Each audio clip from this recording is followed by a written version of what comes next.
Yeah, you know what? Fuck a timer, because I think that video does more justice than any countdown ever could. But welcome back to the channel. Big up to every single one of you that's locked in. Hit the like button, subscribe, all of that crap. Shout out to Troops for the raid and the back again community, as always. And yeah, fuck me, man. I hate football. Really can't stand it right now. But it does give me the opportunity to catch up with one of my closest mates in the YouTube industry. It's been a minute since we spoke as well. Guni, hope everything's well. Hope life is good. And yeah, hope you're doing well, bro. Hey, it has been a minute, man. So first and foremost, I've got to big up everybody in the chat. We are back for a conversation. Obviously, myself and Lewis. Hope everyone in the chat's doing well, man. Big up yourself. Love to everybody. Make sure you smash that subscribe button and like all of that good stuff. You get me? But I'm all good, Lewis, man. Thank you for having me on your platform, bro. And I'm sure there's a lot to talk about this club. So I'm looking forward to it. Or am I? I just hope I come out of this conversation feeling a bit calmer from like a therapeutic perspective, because that game yesterday has fucking broken me. I still had a belief that we could get top 5, even in spite of like the inconsistencies in our form over the last couple of weeks. I thought, you know what, Brentford, Ipswich, we go win those 2 games. Those are the easiest games that we got coming up. Win them 2, build up some confidence. That's 3 wins in a row. Take it to Fulham. Who knows? Like, we usually do well over there. No. 2 points out of 6. Brentford's first home clean sheet. And Ipswich just have taken 4 points off us. We've given them, I think, 20% of their points this season. That was fucking pathetic. And, like, the mentality stinks. The forward line stinks. The defense fucking stinks. This club fucking stinks. I can't be bothered for it. But, Guni, I actually haven't asked you your thoughts on the game in general. How did you feel coming out of that embarrassment? Well, the first thing that I'm going to tell you, which is the worst thing about all of this, is that I wasn't surprised. I was not surprised in the slightest. Why was I not surprised? Because those of you that follow me on Twitter, I've recently retweeted an old post that I put up in November, right? And in that post, I specifically said, after we lost to Manchester United at Old Trafford, yeah, despite the form that they were in, which is the worst form that they had ever been during my lifetime, and we couldn't beat them, that's when I started to say, we're not getting Champions League football. Because a team that is serious about finishing in top 4, just not even talking about competing for the title, should have spanked Man United in the form that they were in. That should have been unquestionable. So right there and then, let me know that the mentality of this team and the quality of this team is not there. So fast forward to yesterday's game. Yep. Yes, that's the tweet that I said. And if you look, that was on the 3rd of November. And this is the thing, right? The result yesterday, absolutely not shocking, because one thing that I've been saying, right, although we know we need to address areas in this team, the glaring issue for most of the fan base, 80% I would say, was the striker. Fair enough. But for me, it was also the defense, because you see that triangle of your goalkeeper and your 2 centre backs.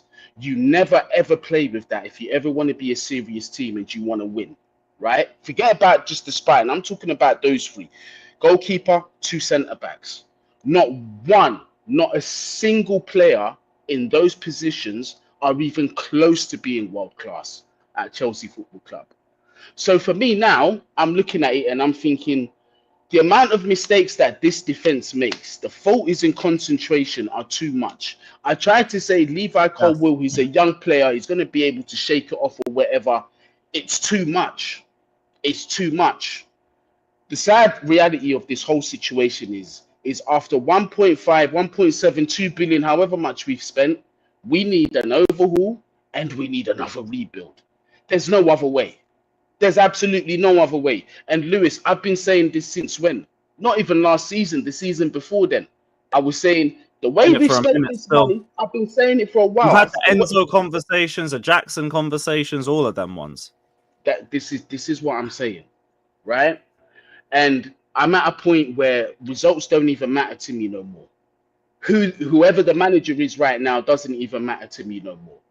Because the main thing that matters is if we can't get rid of the ownership, we have to get rid of those sporting directors as a matter of yesterday, Lewis. As a matter of yesterday. They are the second biggest problem at Chelsea Football Club. Their recruiting is an absolute joke, right? There's a silver lining in this cloud. However, it requires... Sorry exactly. To stop your there you flow go. And everything. No, it's cool. It's cool. It's cool. Look at the state of that. This is what we decided to strengthen the team with. It looks worse and worse by the fucking week. And then people get annoyed at me when I say that my biggest problem is recruitment this campaign because nearly everything that we brought in has not worked. Or we've tried to get rid of it. The only one that I think maybe we could have utilized a bit more is maybe Renato Vega because he probably could have done the left centre-back role. Might have given me a bit more than Colwill. That's it. I don't disagree with that. I don't disagree with that. Now, let's talk about the recruitment for a second. So the philosophy from Clear Lake is they want to buy players under 24, under 23 years old, right? And develop a team that's going to grow together. But in the meantime, sign the elite youngsters so we can still compete. That's what we were told when they bought the club. All right? That's what they told. That's what they told us. If you want to go and do that in the way that they promised, Luis Campos over at PSG, the rumor is that he's not going to sign a new contract, and this summer he's going to have a year left. He is the model and the exact proof that building teams in that model can be done if you've got the correct eye and if you are able to offer the correct wages. And you don't even have to be in the 200, 250Ks, 300Ks, because Barcola ain't, Desiree Doué ain't, Zaire Emery, although he's an academy product, he ain't, but these are top players in the making. You see what I'm saying? So it can be done. But the personnel that is spearheading ours have no idea because they've got no experience at a top club. Campos has been everywhere and he's done it, and he's discovered players.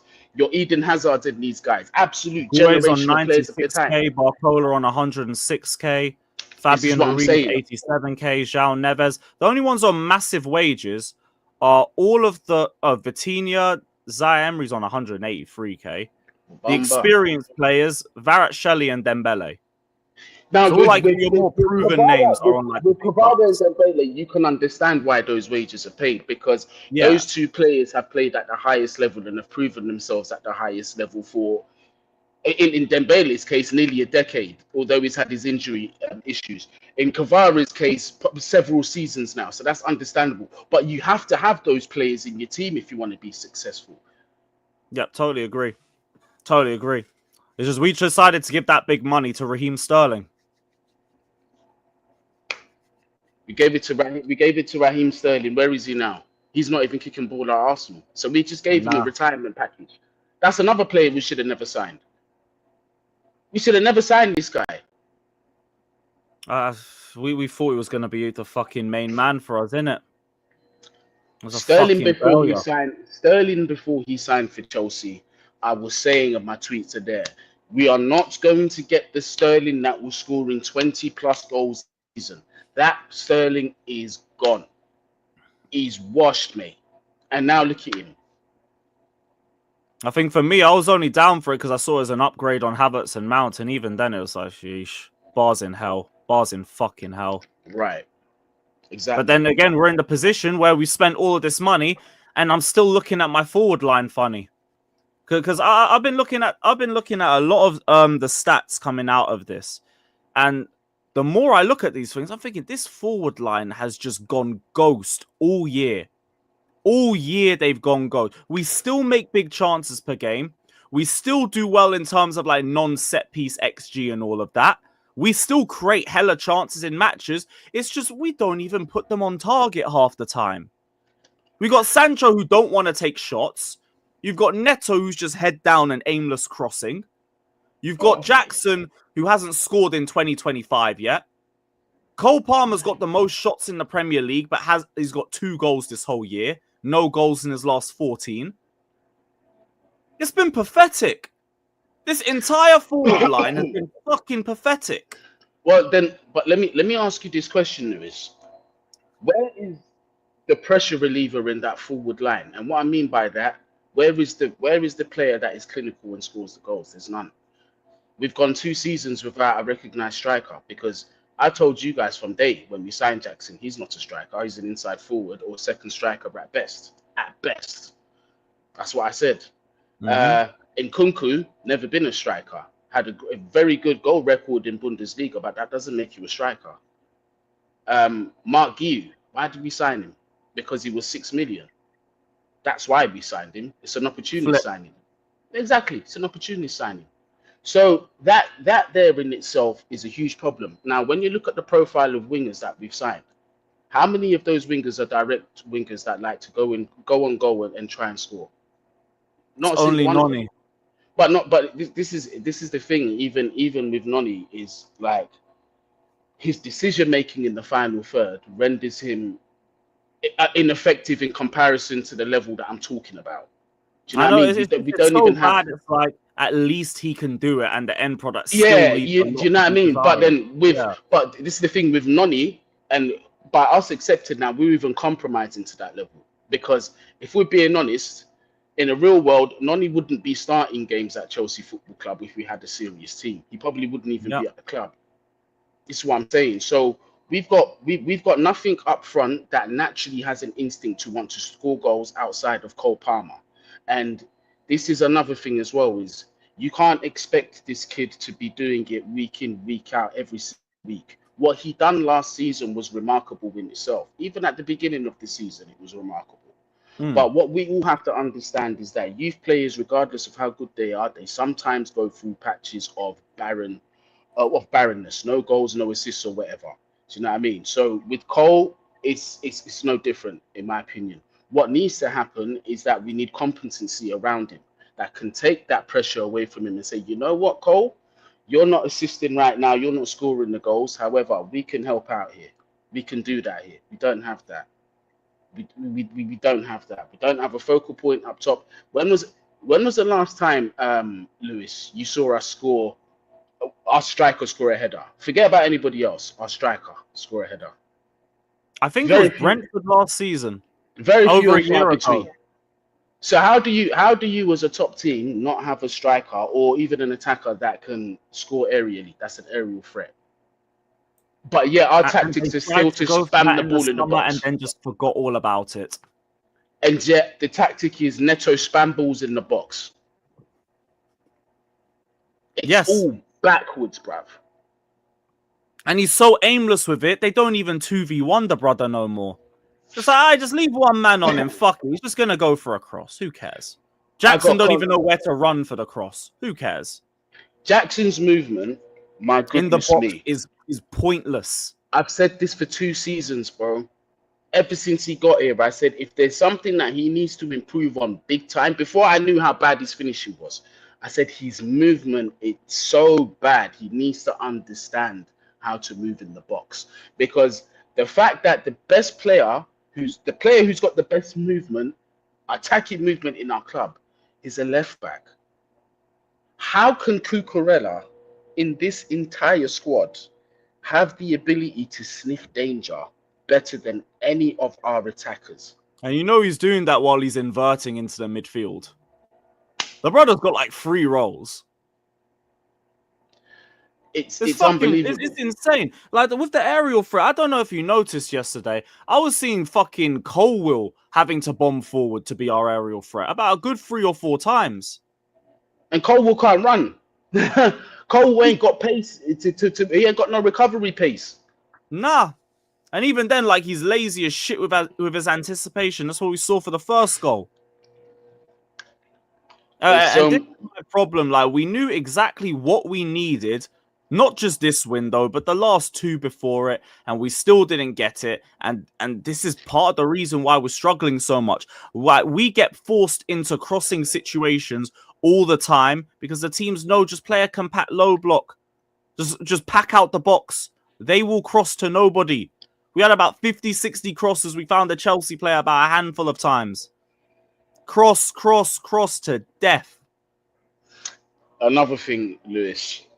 Another big fucking blunder by the sporting directors. Please tell me how Olise was ready to come to Chelsea Football Club and you ended up with Pedro Neto. And at the time when we signed Neto, I didn't think he was the worst signing because at that specific time, I thought he was a good player. But for me, at this level, he's conned me. I'm not going to lie. He's conned me.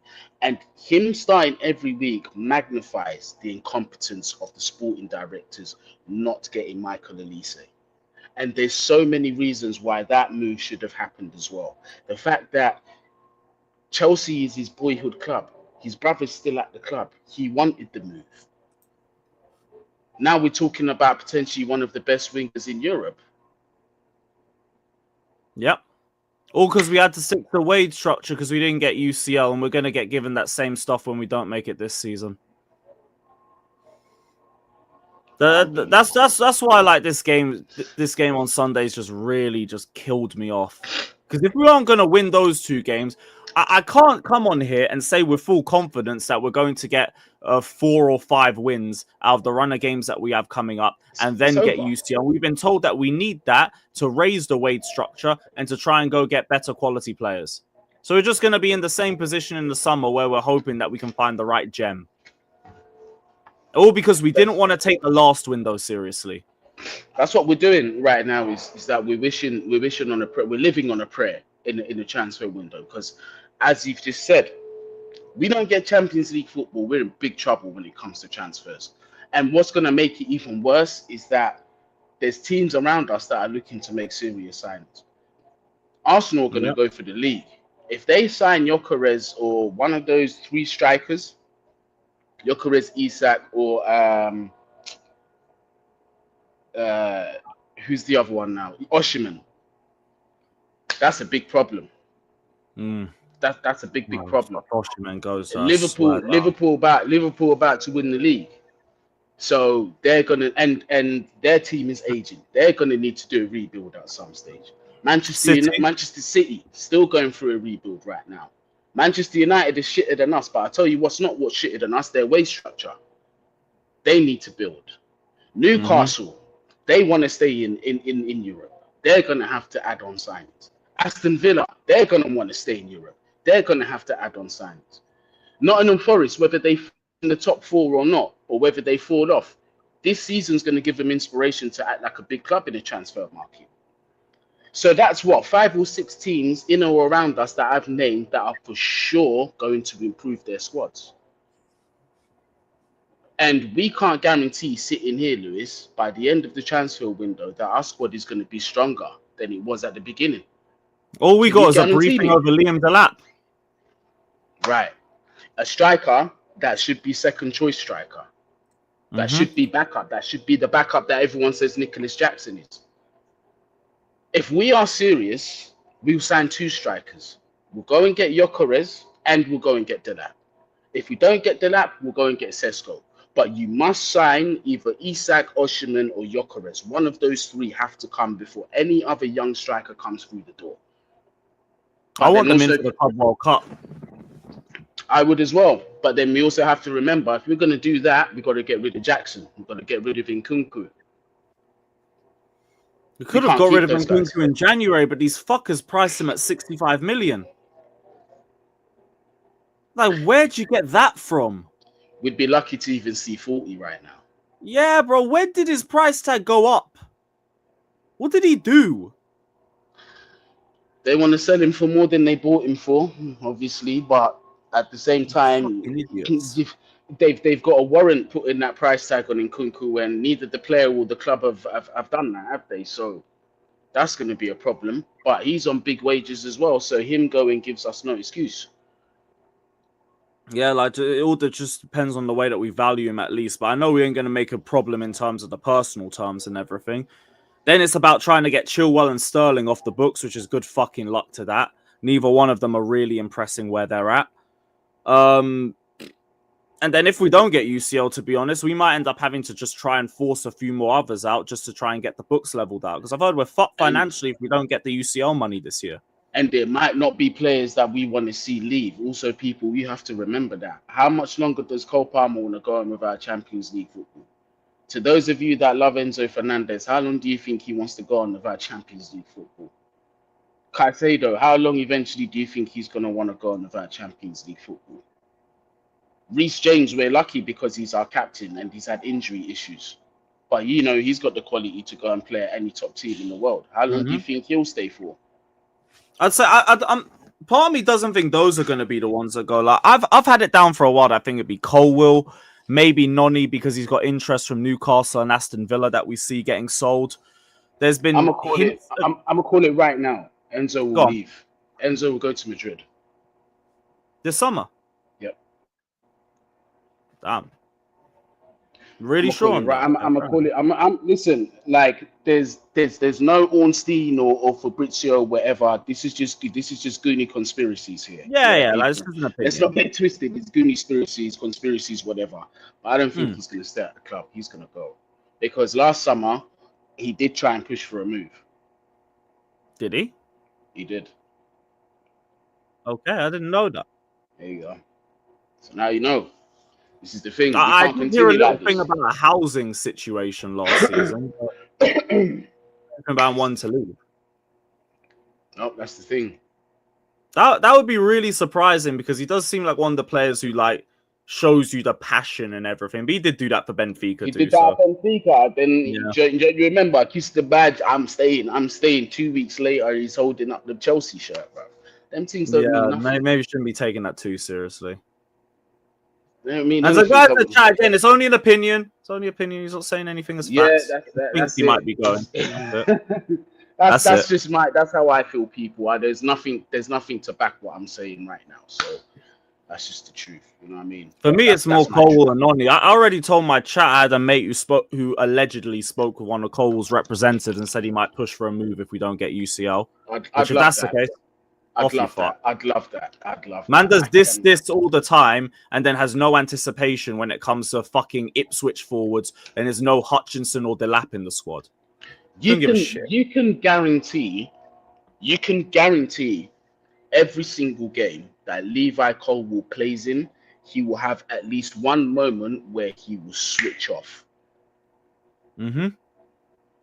Can't do that at the highest level. And then every other time we'll end up looking at everybody else and trying to find someone to blame, but this is meant to be the future captain. No, he's I've said before, his mentality is like, I think, one of the worst in the squad. One of the worst. But then again, you look at this, it's the young ass squad, and the leaders are what? Tosin, Sanchez, and Nkunku, Chalobah. Well, outside the Chalobah and James, players that haven't really done anything. Nah, that's it. Imagine you got to turn to fucking Robert Sanchez as the oldest one in the squad for inspiration. He can't even pass a fart, let alone a fucking ball. At this point, and this is where Maresca's a criminal for me, because there's a lot of things that are outside of his hands, right, in terms of this squad. But there's no excuse for you to be persistent with Robert Sanchez in goal. Absolutely none whatsoever. I would have gone as far as, if he's not performing and Jorgensen's not performing, I would go to the youth. I don't care how crazy that sounds. I'm going to the youth goalkeeper and I'm at least giving him a couple games to say, just show me something, because you can't be worse than what we've got now. I completely agree, because here's my thing. I saw the quotes about Maresca saying the environment was a problem or something along the lines of that after the game. Here's my thing. I know sometimes it gets hella toxic at the bridge. I know there's been multiple managers who have called out for better support from the crowd at the bridge. But here's the other side to it as well. You cannot be complaining that the fans are groaning with you playing out of the back when it's fucking Robert Sanchez playing the ball out from the back. We've seen it enough times to not have any confidence in him doing it. And he already fucked up a pass 4 minutes into the game. And then when you go 1-0 down, then 2-0 down, I honestly don't blame the bridge for losing their head. I don't. Because like you're telling them to believe in playing out the back with Tosin, who's misplacing passes left, right, and centre, and Robert Sanchez, who's been a criminal at that. What's the point? And now imagine Maresca's concerned about hostile environments. What's going to happen when you go to Galatasaray? What's going to happen when you go to Naples? What's going to happen when you go to these places, like even San Siro? Places that are just absolutely hell on earth for football players to go. What were you going to say if we get beat by them?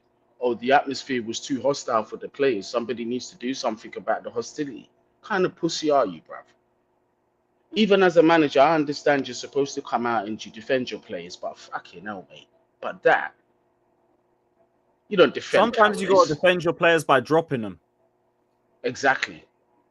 And if So there's what, cowardice, starts? If there's cowardice leaking into your squad, it's like a cancer. You cut it out. Even if you've got to go in the media and you've got to address the cowardice that's in the squad, you do that. You got to do something to get that, to shake that out of your squad. Because I say that to say this, right? We had the opportunity yesterday to go 1 point behind Nottingham Forest.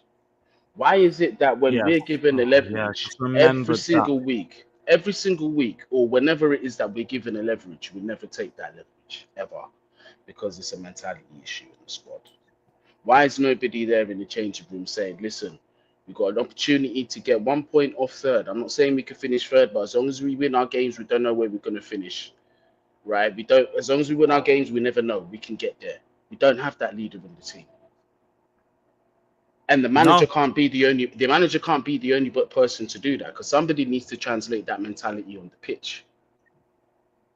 So now that's the issue with the squad. That's a mentality issue with the squad. That's something that couldn't really do nothing about because he didn't pick this squad. But then the manager as well, sometimes the things that he's coming out and saying, it's a recipe for disaster when you've got the manager saying that and then you've got no leaders and you've got spinelessness in your squad. What do you expect? This is the thing. Like I noticed it. It was so apparent when we went 1-0 down. Just the drop in how we were playing. We were doing everything fine before that point, creating chances, causing problems for Ipswich on multiple areas of the pitch. Like, obviously, we hadn't fucking scored, typical Chelsea fashion, but we were controlling and we were actually knocking at the door a lot more. We were moving the ball quickly. As soon as we go 1-0 down, slow, no intensity. We're over touching everything. These guys don't know how to come back from a setback. No, they don't. And you know what? I will say, I was very, very critical about Conor Gallagher, right? And I still maintain my stance that he should have been sold, but what we replaced him with was a joke. But I agree. What Conor Gallagher did have was that ability to say, come on, guys, although we're not performing, we got to pick up this performance. And we've seen him used to do that, right? We missed that kind of character. And the best example that I can think of right now was Diego Costa. How many times in games when he looked around and he saw his teammates weren't performing to the standard he knew, and he just said, fuck this, I'll do this on my own. We don't have those type of players. We've seen Costa drag us from the mud and win us games single-handedly because of his mentality. Mm-hmm. We don't have a single player in the squad that does that now. Where has that mentality gone? Did it go with Roman? It was only Palmer, and now his forms fell off a cliff because he's young and shit's gonna happen. So it's like kind of doomed now. We got Sancho, who rarely ever you see that out of him, and the rest is just nothing. Jackson can run with the ball. But he ain't going to give you one of those like wow moments where he's getting past a few players and burying. He's not even burying it right now. What would you do about the Sancho situation come the end of the season? Honestly, I'm just indifferent. I'm just indifferent. I wouldn't mind keeping him. I think he'd be better with a proper striker. But also at the same breath, it's like, you've not been great this year either. You're as culpable as everybody else. You were good first half of the campaign, crap second half of the campaign. So, Yep. not fun. I think if we don't get UCL, he ends up getting sent back because it's just an easy way to retain 20 million. But if we were to keep him, I wouldn't complain. I'll give you two moan too answers. much. I'll give you two answers because I think this requires two answers, unfortunately. So I'll give you my footballing answer. From a footballing perspective, no, I wouldn't keep him. I'd send him back to Manchester United and I'd look elsewhere for another winger. Now, from a financial perspective, because we are absolutely in the mud, especially if we don't get Champions League football. If we trigger that 25 million, I can almost guarantee next season or the season afterwards, we can get a 35, 40 million for Sancho. And that will only be purely from the perspective that we are going to need as much money as we can get for our books without this Champions League That football, makes sense. considering the money that we spent. But it shouldn't. This is the thing: is it shouldn't be like that. I shouldn't be talking like this. I don't like talking like this. I don't like to be a footballing accountant. I don't like to have to think It's about rare for figures. us being Chelsea fans as well and talk about keeping to the books and You everything. know what I mean? So this is now the reasoning that I'm starting to have to keep players, and that's not even healthy for the squad. But now, when you put us in a financial conundrum like this, you now sometimes tie our hands in terms of being able to improve the squad the way that we want to. So sometimes moves like that have to be done. I think Mark Guiu is in the similar kind of conversation. The man's available for 6 M's. If we sell him for what, 15, 16, 17 million, that's still profit on the books. That's what they care about. But this is where we're at. If we had actually just recruited competently, we wouldn't even have these conversations. That's why that last summer window was so important, and we didn't even we had tunnel vision and just focused on Osimhen all summer when we knew the situation. Ridiculous. Tony's there 40k a week. We don't even look his way. Didn't look his way. Ridiculous, because he was too old. Osimhen Gyökeres for some reason we didn't look at. I have no idea. I don't know what happened there. No one else is really looking at him like that. However, though, people forget that we did try for Isak. We did show interest in someone for Isak. But then that to me is better than nothing. But then that inquiry is futile, especially if we don't get Champions League football and Newcastle do. Because the only way that dynamic could have even potentially worked was if we got Champions League football and they didn't. And then on top of that, we've got an extra leverage, the fact that Newcastle are very interested in Madueke. So we could have actually, if Isak became available, we could have actually stood a strong chance to be able to sign him. But now we've shot ourselves in the foot. This is just like months and months of mismanagement just coming back to bite us. Yep. This is it. But the writing's been on the wall, though, Lewis, for a very, very long time. For a very, very long time. It's been there. I've been complaining about this squad. I've been saying I don't see us getting Champions League football anytime soon. Remember all that talk at the beginning of the season? Could pattern the last 2 games, but like they've just let me down massively, man. They've let all of us down. Everyone was saying Chelsea are in the title race. Some of us were saying no, we ain't. We're not in the title race. I remember even saying we'll be even lucky to get top 4 Champions League football. It's because when you've been, I'm not trying to come off arrogant, people, but when you've been watching, I'm 36 years old, so I've been watching football for a very, very long time, right? And sometimes, regardless of whether you're winning, there are still some concerning signs within that squad, and I was still seeing them at the beginning of the season. The first thing for me was the fact that I don't know if it's the right thing to say lack of respect from other teams, but they weren't sitting back as much. So they were giving us space to play against them. You see everyone trying to say, oh, Poch muscle memory. No, they didn't respect Maresca, so they played out against us. So they played to our advantage, because one thing we do have with the youth players is that we've got a very quick counter attack potentially, so we can attack space very well. So for me, the question was like, when teams actually start to respect our form and they revert to type, meaning sitting back, low blocks, and so on and so forth, how are we going to deal with that situation? Especially when chances are going to come few and far between, and we have to rely on Nicholas Jackson to take one, two, maybe three of those opportunities. One out of three opportunities. This is where my question started to come. This is why I was worried. January for me was a case of, although it was unlikely, but if we had addressed the striker, and we had addressed our defense and goalkeeper, we definitely would be in this situation. I think we'd be third now, comfortably. Hey, you But know we what we didn't. did? We got to move you to hold for Strasbourg for a few more months. It doesn't make no sense.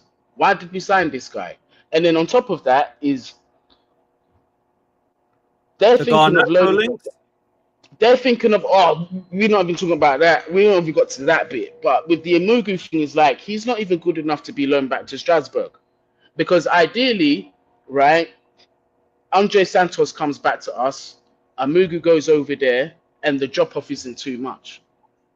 But I don't see how that's gonna work. I honestly don't know. I don't know why we even signed him in the first place. The Asugo youth though, Hoarding. It's a yeah, fucking hoarding.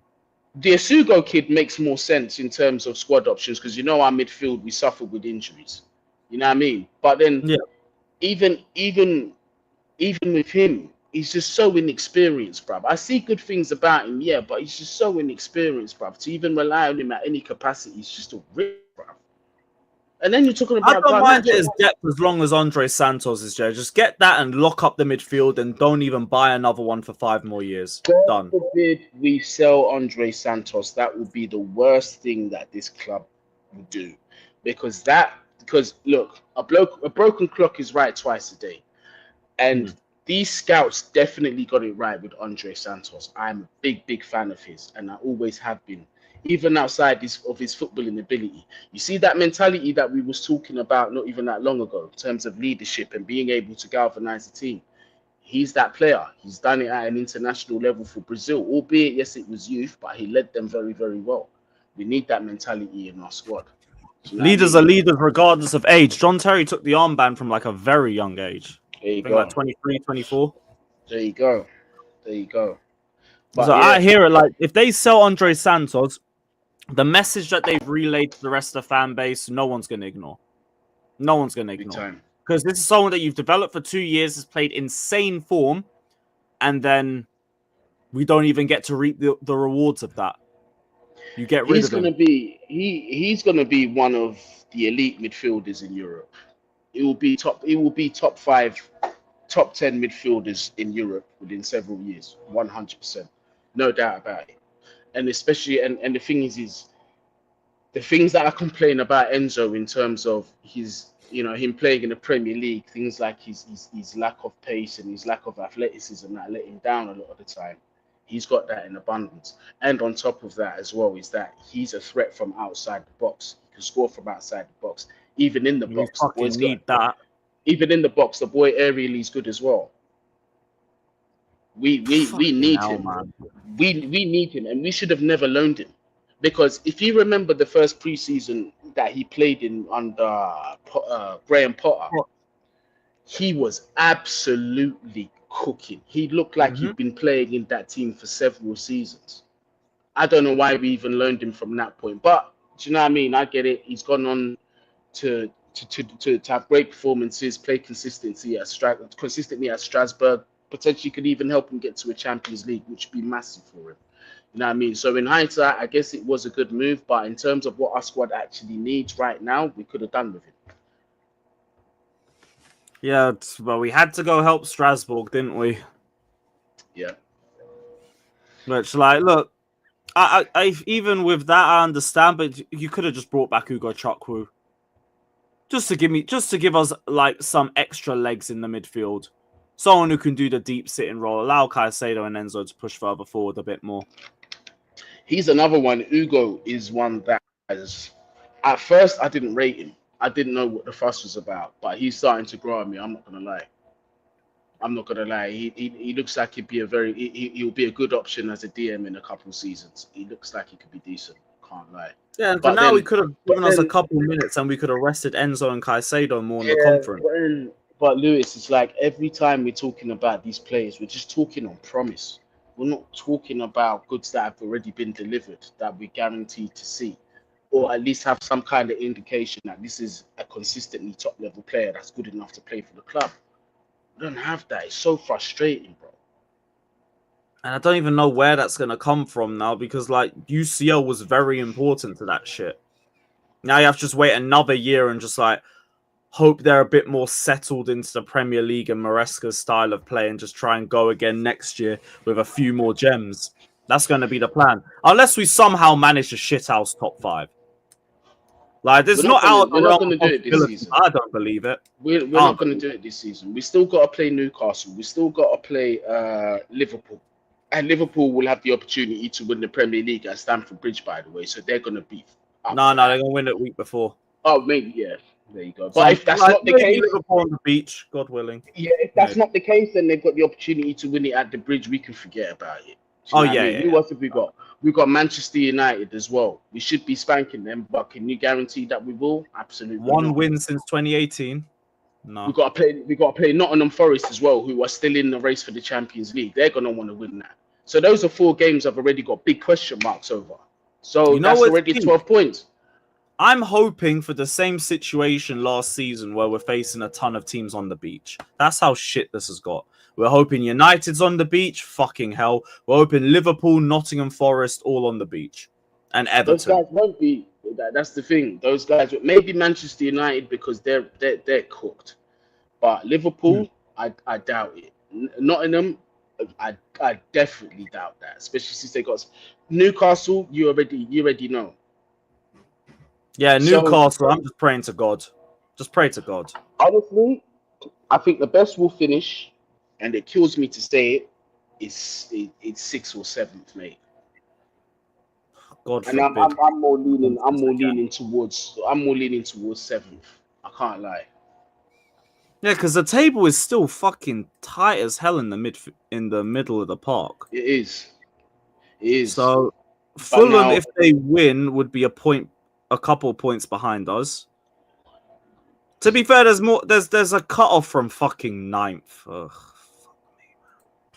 it's a fucking disgrace. hell, man. And do you know, at one point we were 11 points clear of Newcastle. At one point we were like 13 or 15 points clear of Aston Villa. And When you look at yep, we let them all come back. when you look at the history of this manager as well, Enzo Maresca, look at his record towards the end of last season with Leicester, where he almost bottled the title. This is why I don't have any faith towards the end of this season, because his track record towards the tail end, the business end of the season, has not been good. Yeah, and then we go and we just give him the same team as last season. But now the question is now, Lewis, if we sack him, who do you bring? It's not even a that thing for me. With Maresca, it's like I cannot see him leave before these sporting directors. No way. That's where we're all at, Lewis. That's where we're all at. That's where we've been at for a while. But hypothetically, Like, I'm just Campos in, and then like you kick out whoever you want to kick out. Don't care. If Free and reign. this is the thing, Lewis, is with Campos. I wanted this guy since the Roman era, by the way. But with Campos, there is zero excuse not to go and get him, because he was interested in signing for us, but it was actually Marina that said no.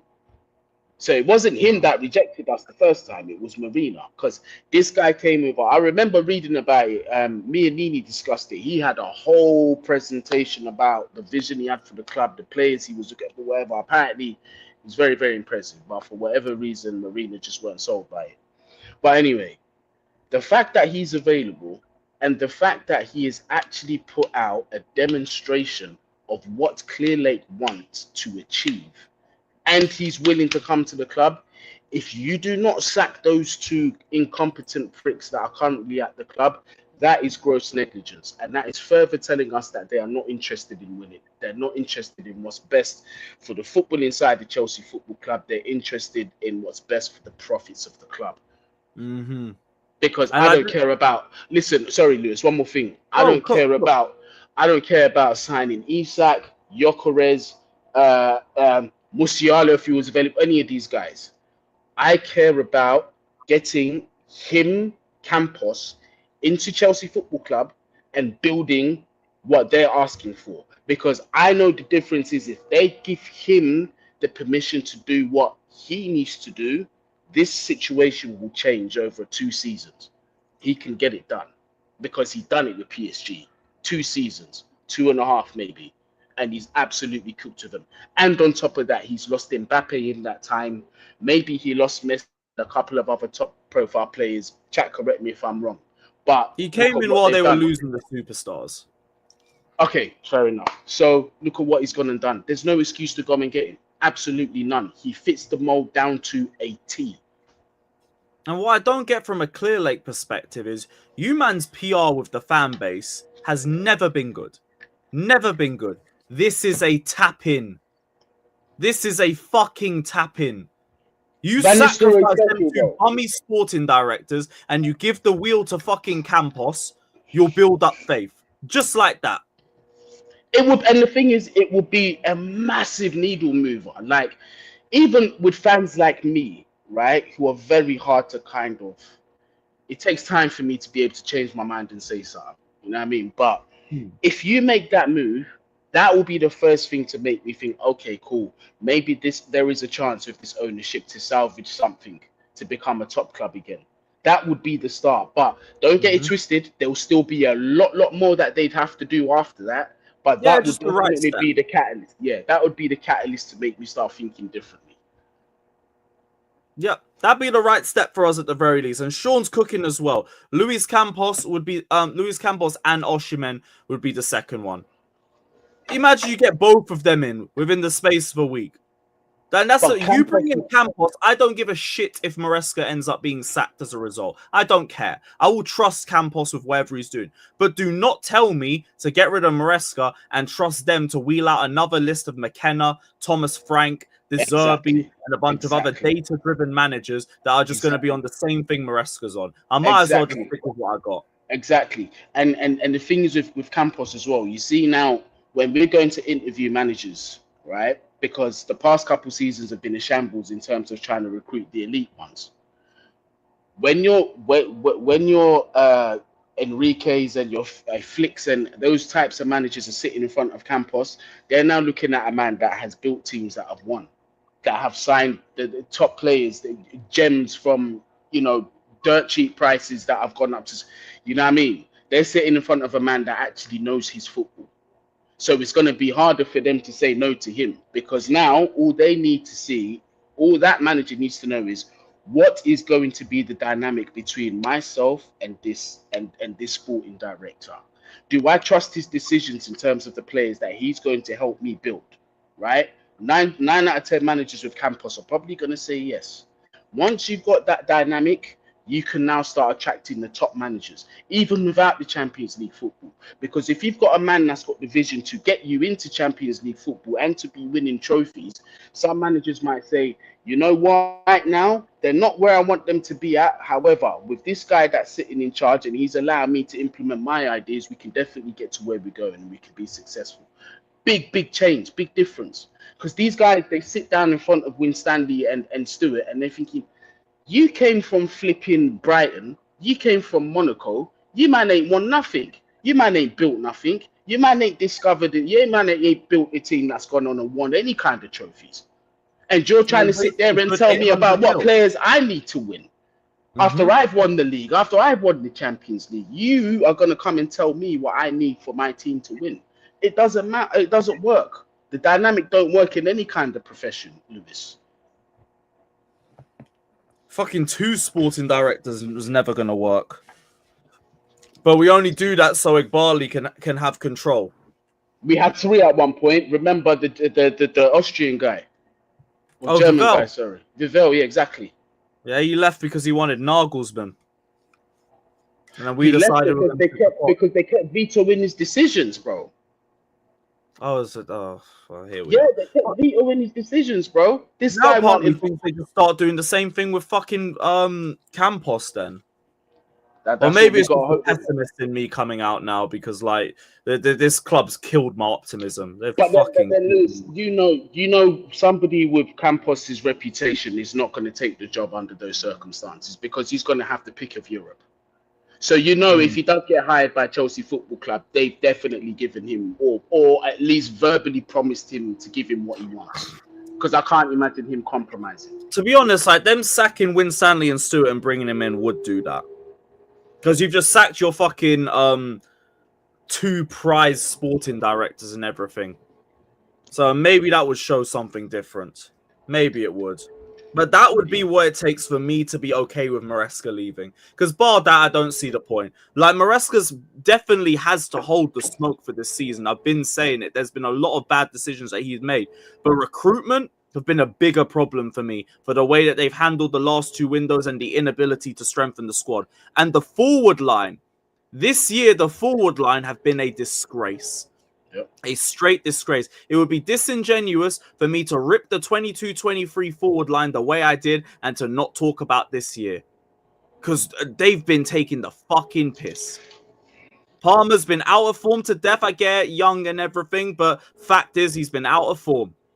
And that's him. Everyone wants to try and blame it on Maresca and the system and everything. He's had the most shots in the league and he's been creating hella chances all game. I mean, all season. His form's just dropped the last 3 months and that's it. Jackson, where's your shooting boots gone? Noni, the fact he's the only direct player says a lot. Says a fucking lot. Neto, feels more and more pointless by the week, that signing, because he's useless without a striker. It's mad, isn't it? And you see And these João names Felix and Maresca didn't even want. you see these names that you're mentioning as well. It's mad. Let me show you something. Let's start with this striker, Nicholas Jackson. He plays for Chelsea Football Club. Would he start at Manchester City? Absolutely not. No. Would he start at Liverpool? I don't think he would either. Do they even There have a used to be a striker? debate with Jota, but it's just both have been out. He's never been. I There's don't never know. been a day. Jackson has never been better than Jota ever, and a day in his life. Never. No, In terms of it's in front of first goal, half of the season, but I'm not going to die on this hill. but in terms of like in front of goal, like who I trust in front of goal, regardless of form, I trust Jota ahead all the time. All right, so Fair there's in that. front of goal, I hear it. Arsenal, they don't have a striker. I still have him over Havertz. I want front. Oh yeah. Do you know what? That one doesn't count because I've got my Havertz thing as well. I can't stand him. Yeah. All right. Even worse. Let's go down the table. Newcastle. He won't start there. But these are teams that are not supposed to have better strikers than us. Nottingham Forest. Does Nicholas Jackson start there over Chris Wood? Wood's been cooking this season. You can't make the No, argument. exactly. Right, there you go. Bournemouth and Evan Nilsson. I don't think I would. Know. I don't know. You see, there's another one. Who else? Would you start Jackson over Delap at Ipswich? Again, indifferent. I think the fact that you even had to sit down and think about it for a second shows what a problem is. The point that I'm trying to make is that all those teams that I've named, except maybe Manchester City and your top shots, should never have a striker better than us. It just shouldn't happen. Let me show you something worse now. Yeah, let's go to the centre backs. Do any of our centre backs get into Bournemouth centre back pairing? Zabani and Huijsen. Nope. They don't get a sniff. And they're a young centre back pairing too. Right. Do any of them get into Nottingham Forest's centre back pairing? No. Right. Not at all. Our best centre back's injury prone as fuck. So this is what I ask people, right? How can you expect Chelsea to do anything when these teams that don't even care about European football have better players in certain positions than us, in key positions than us? Our goalkeeper wouldn't get into any of the other 19 teams in the Premier League. Who's Sanchez in the league? He wouldn't even get into United. There you go. That's the only we picked the Brighton number 3, you know. A Brighton number 3. And yet we still bought him. We still bought him. Yo, we're sad, man. We're actually so sad. The best goalkeeper at our club is in Belgium, and he's not even 20 years old. And for the second year in a row, the best one in blue coats at Strasbourg. At Strasbourg, Petrovic. And I know people are going to say Petrovic is better than is it no? What's his name? Is it Penders? Yeah, I was going to call him Linders for some reason. Penders. Close enough. Penders is another one where I'm willing to put my neck on the line. I think that boy there is going to be a top goalkeeper in the future. But again, in the future, how does it help us now? It doesn't. It doesn't. Yeah, he's like what, 16 or something? I think he's like, and I think he's 18 or 19 now. 18, something so like maybe that. 3 years. It's something like that. But no, we bought like 10 goalkeepers. I'd hope one. Exactly. But then again, how are we in this situation where we don't have a centre-back pairing better than Bournemouth, better than Nottingham Forest, even better than Arsenal? Like how we and of all positions, Chelsea Football Club, by the way, who hold the defensive record in the Premier League, don't have a better centre-back pairing or even goalkeeper than teams that are in the bottom half of the table or should be in the bottom half of the table. Honestly, no, it's the same shit we already know. This is why the sporting directors need to fuck off. This is what the 1.5 billion has been spent off, so we can debate our centre backs against fucking Bournemouth. Exactly. They're debating our goalkeepers against everybody in the league and losing. The striker situation. We have a striker that's brilliant at everything except the one thing that matters: finishing the chances. Oh, even Tottenham, they got a better striker than us. I trust Solanke in front of goal than Jackson. It's mad, bro. Actually, no, he's had a higher goal scoring season than him. Yeah, you might be on. Yeah, fair enough. Fair enough. Mad. We should never be in this situation. This is why the only thing that we've done well is the midfield. That's it. That's it. That's it. And yeah, and what's let us down that's in the that area we situation spent the most money on. Oh yeah. Oh yeah. We spent about what 300, 400 million solely on the midfield. We did. But we need to start doing that with our defense and our attack. But we had to get UCL football to do that, and like barring a miracle, the grace of God, I don't know what to look out for this summer. Other than Delap, we ain't gonna get Huijsen. He's linked with a string of different clubs. I don't see him. Real Madrid are not going for him. And with Huijsen, actually, I will say this is we have been one of the most aggressive teams trying to pursue him. But that means nothing. Do you know what I mean? You can be as aggressive as you want. We was aggressive with Elise. Look where he is. And even then, it's like still, it's not another leader. It's not. But then, at least with Huijsen, for me, it's a similar situation we've got with the strikers. Is if you sign Huijsen, I need you to sign someone else that's next to him. My dream would be Bastoni. I've been wanting Bastoni for 4 or 5 seasons. You know we're not going to get one. You know we're not going to get one because Mamadou Sarr's coming in. That'll be our second centre back. Yeah, but surely he's not going to be playing. He can't. That would be gross negligence to the highest degree if you decide to come in and play. It can't. Logically, it makes 0 sense for him to come and start playing now. None. Unless he's been playing regularly for Strasbourg, I wouldn't write it off. And also, just because the bar with our centre backs are so damn low, I wouldn't be that shocked. That's low. So, like, that would be our 2 centre back moves. So again, it wouldn't bring you any experience.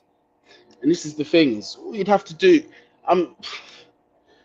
because I don't know how true it is if Inter are willing to listen, but if that Bastoni becomes available, go and sign him.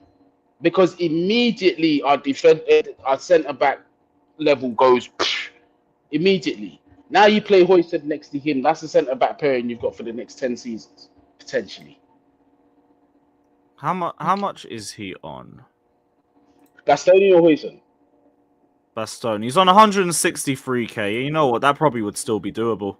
I'd pay. Listen, bro. We pay fucking what's his name Neto 160k. Bro, fuck it.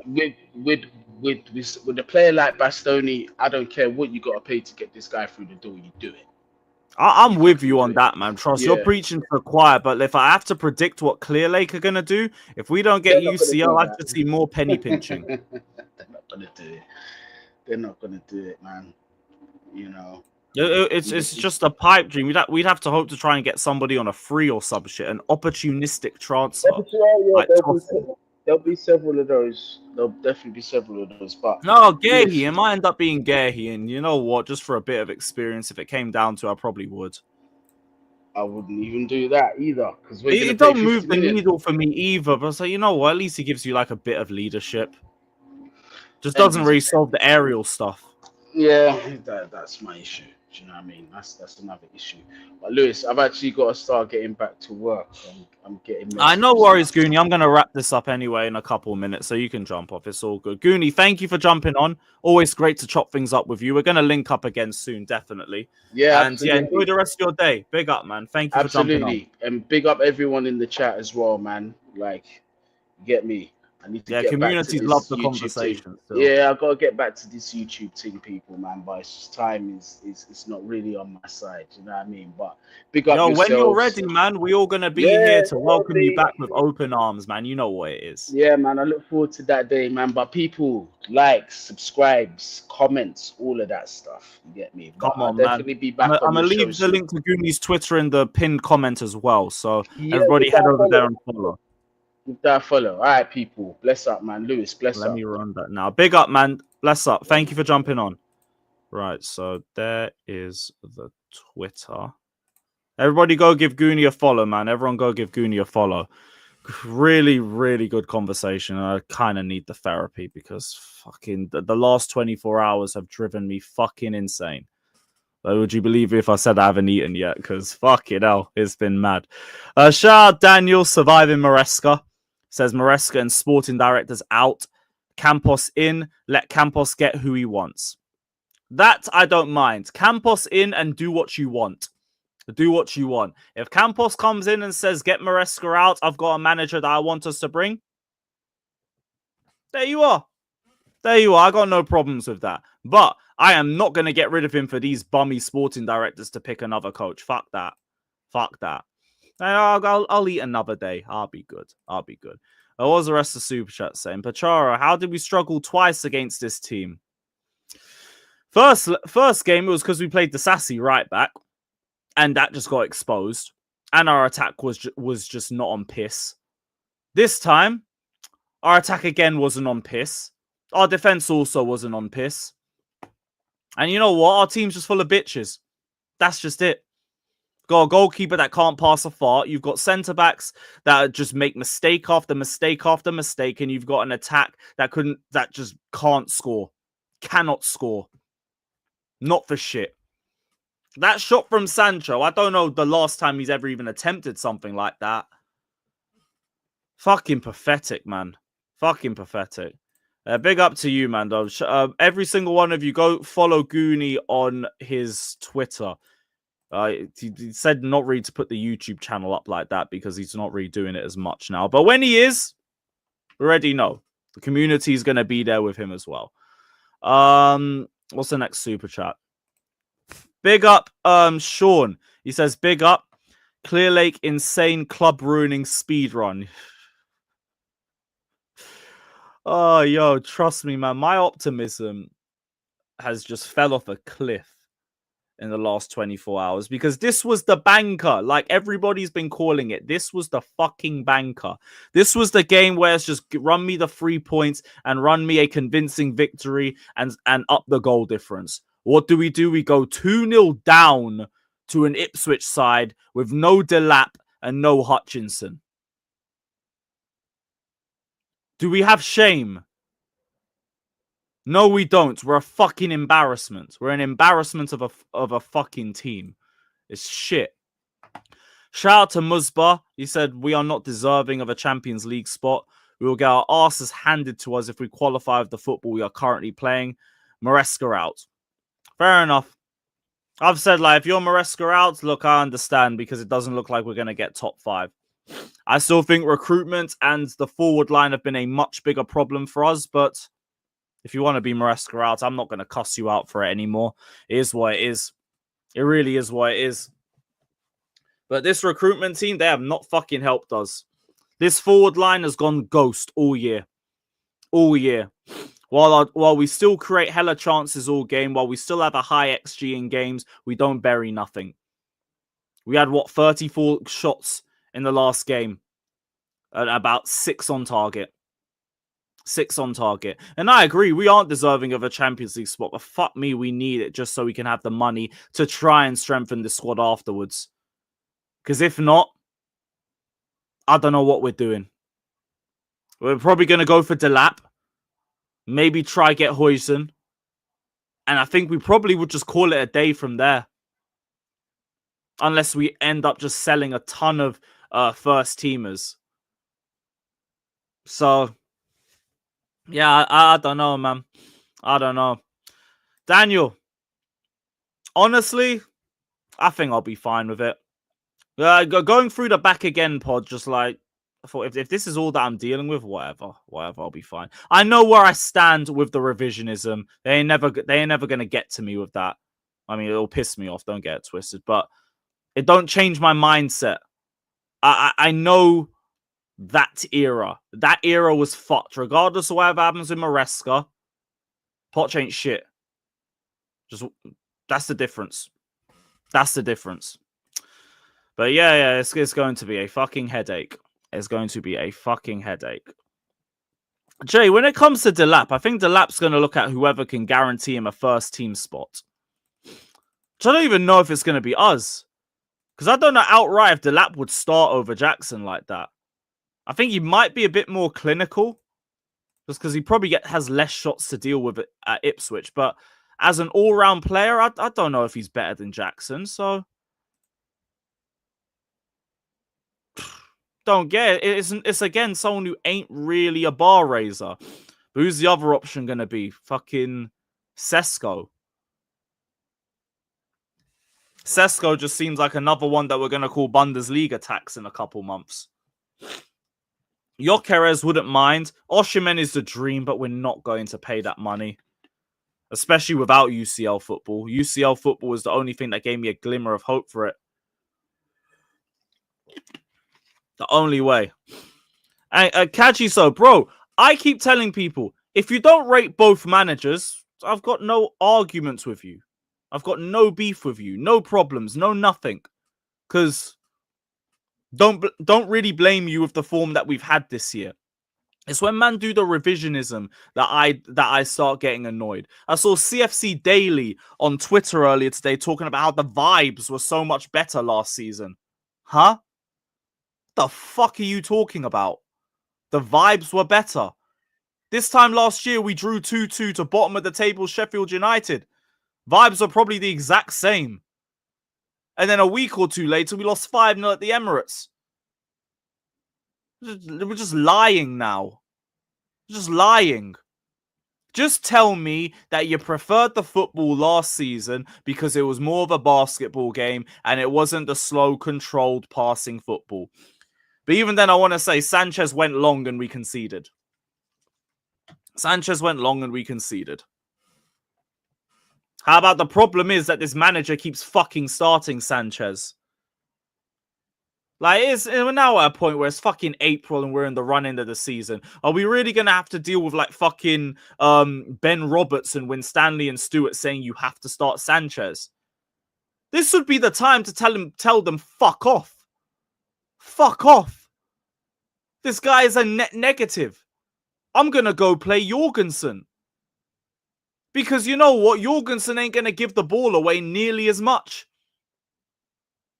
In terms of him as a shot stopper, I'm not sure. I haven't got enough of a surface area to deal with Jorgensen because he only ever plays relegation teams or Conference League teams. So you don't even really get to see him tested like that. All we've had is like a 3-game run in the Premier League. And even then there was a howler in the Villa match. I still would have given him more games though, because why does Sanchez get to make 70 mistakes and start 71 games? Why? Why? One rule for one rule for the other. Man said it's now. Bro, I've been saying this on him since October. I've been saying it since October. So it's not even a now thing for me. It's just even more annoying now because we're in the run-in. This is where it should just be about results and results only. And yet we're still trying to get by Robert Sanchez. This is why I couldn't hear the stuff about the environment being a problem as much. Because, look, I understand, like, the supporters being on your back doesn't help. It doesn't help. But I understand from the supporters that you're losing at home to Ipswich. And also, we're trying to play out the back with Robert Sanchez, and for another game, it's not working. For another game, it's not working. How about you change the goalkeeper? How about you just do that? Why is this fucker untouchable? Why is he? When it comes to centre-backs, I'm with Scott. Just pick a back two and just stick with it. Even though it's probably still going to be mid. Whatever rotation of centre-backs you're going to pick is probably going to be mid. Because they're all fucking mid. All of them. All of them. Chalobah's come in and look barely like the player that we saw under Tuchel and even under Potter. Tosin. Sometimes maybe good, sometimes maybe shit. Levi Colwill is a good pass and nothing more. Nothing at all more. It's mad. I'm here thinking, why don't Badia Shield just get more minutes? Why can't Badia Shield just start some games? Can't be worse. I'm sure Badia Shield would be stronger. He wouldn't get bitched about like fucking Colwill does. Why can't we just do that? Why can't we just fucking do that? He can play out the back. He's got aerial threat. And he's actually strong. And he don't give it this whenever he scores a goal against 20th place Southampton. Also, the fucking nerve, you know. The fucking nerve. You're doing this for 20th place Southampton. Fuck this. Are you tapped? Are you tapped? All this for a goal against Southampton and you've been fucking mid ever since. Joke. Speaking of Pedro nonsense. Fucking just head down, meep, and I'm just going to spam across. Fucking pathetic, man. Fucking pathetic. But hey, untouchables. Untouchables. Absolute garbage. Absolute fucking garbage. Neto posts on... I couldn't care less what Neto's saying. Deals. Big up, man. Big up to you still, but I couldn't give a damn what he's saying. I couldn't care less. Yeah, here's the thing. The fans helped us out against Spurs because, like, the fans prefer direct football and Spurs play high up, so we can play direct football. Most of the other teams will look at the way that we play and they will sit back and play a compact low block because let them cross 90 times. Focus a bit more on Noni because he's got a bit more dynamism in his game and just leave one man to mark Neto. Leave one man to mark Neto, you're all right. Because what's he going to do? Oh, no, I'm going to cross the ball. Oh, no. Oh, fucking no. Shiver me fucking timbers. And all that shit. Starslayer, I'm with you on that as well, man. Man's got all the talk when the ball's out of play, but when the ball's in play, well, suddenly the physicality disappears.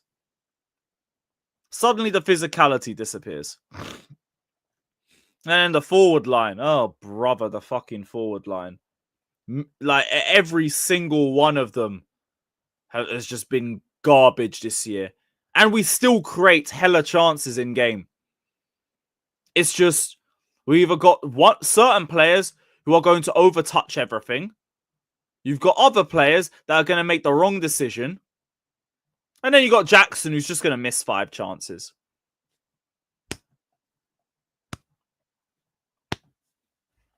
Joe, I'm not saying sell Neto. I'm not saying that. I'm saying he's been crap this year, though. He's not been good enough. Now, again, you get a strike with some aerial threat, you might get a better Neto. You might get a better Neto. I'm not writing that off. But he's been fucking garbage and one-dimensional. 2 things can be correct. That's just it. He's been one-dimensional as fuck. Get the ball, separate from your man, cross. That's all you do. So please, for the love of the good Lord Almighty, please just buy me a fucking striker that knows where the net is and can head a ball. That should be the first thing we do. I want that done before the Club World Cup starts. The maddest thing is, right, it's only 3 signings that I think we need.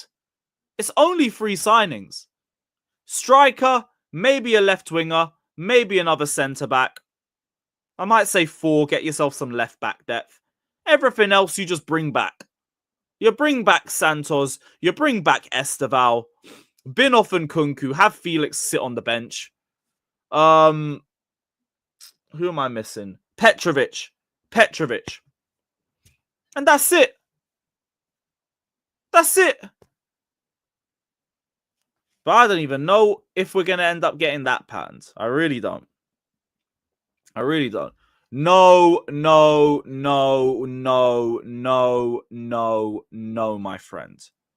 We are not doing Mudryk revisionism. We are not. Mudryk was good for the Conference League.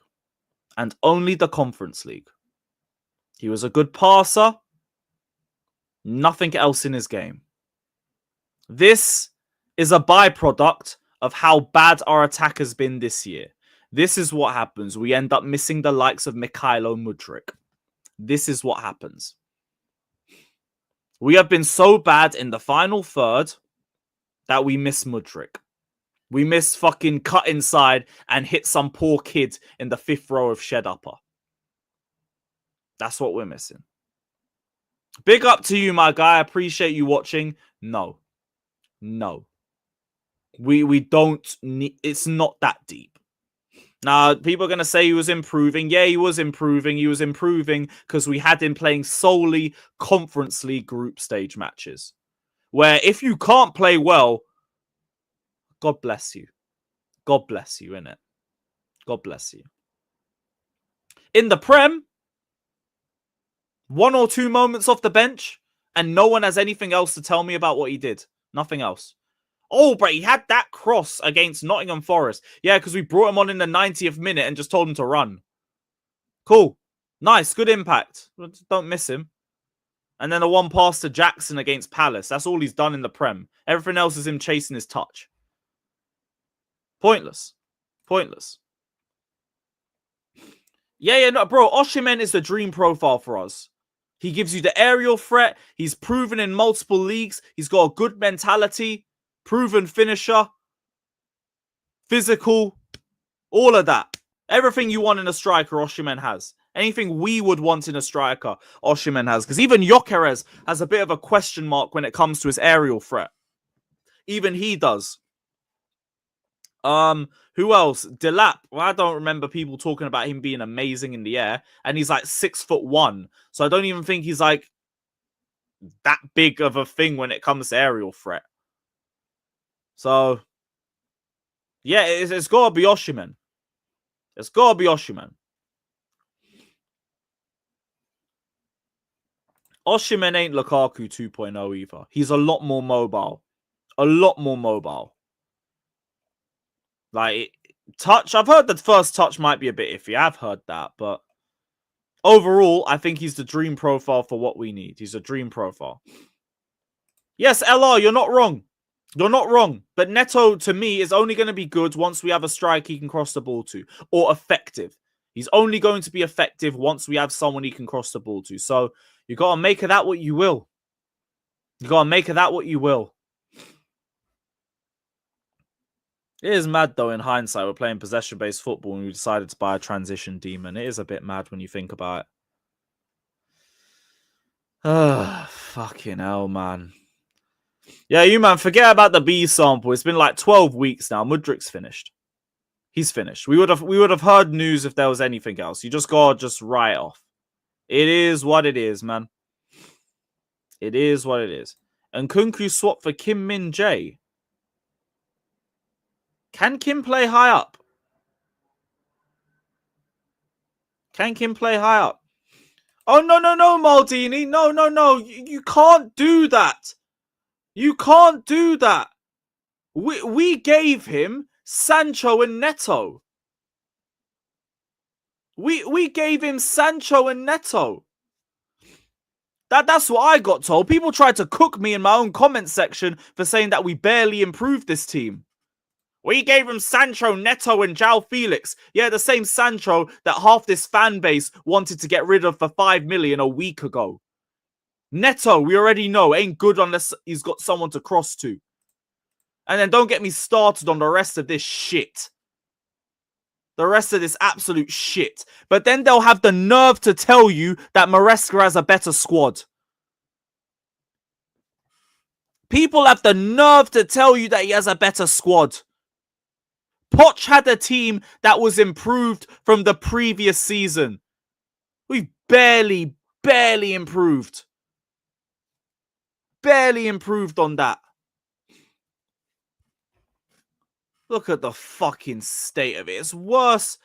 It gets worse the more you look at it. Fucking hell, man.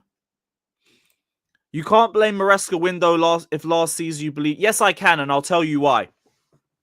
Last season, the team was good enough to get top 4 in a trophy. This season, teams around us have improved.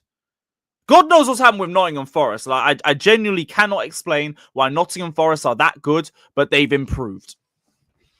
Aston Villa, they have strengthened. Who else? Man City strengthened in January. They strengthened in January. I won't say they strengthened in the summer, but they strengthened in January. And here is our strength. Also, Newcastle, they had a fuck ton of injuries last season as well. But the difference between last season and this season is now they have one game in a week and they don't have a Satanist that's injuring half their squad. So they've just managed to keep players fitter. So, yeah. Meanwhile, with us, that shit.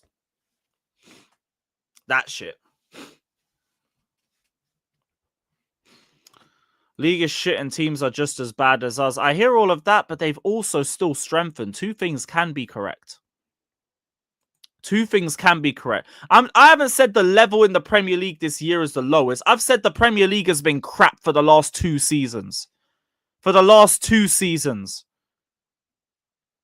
I don't even know how to judge the season before because we were so bad, I weren't even paying attention to the teams above us. I was just trying to see us get to 40 points. The league's been crap for more than just this season.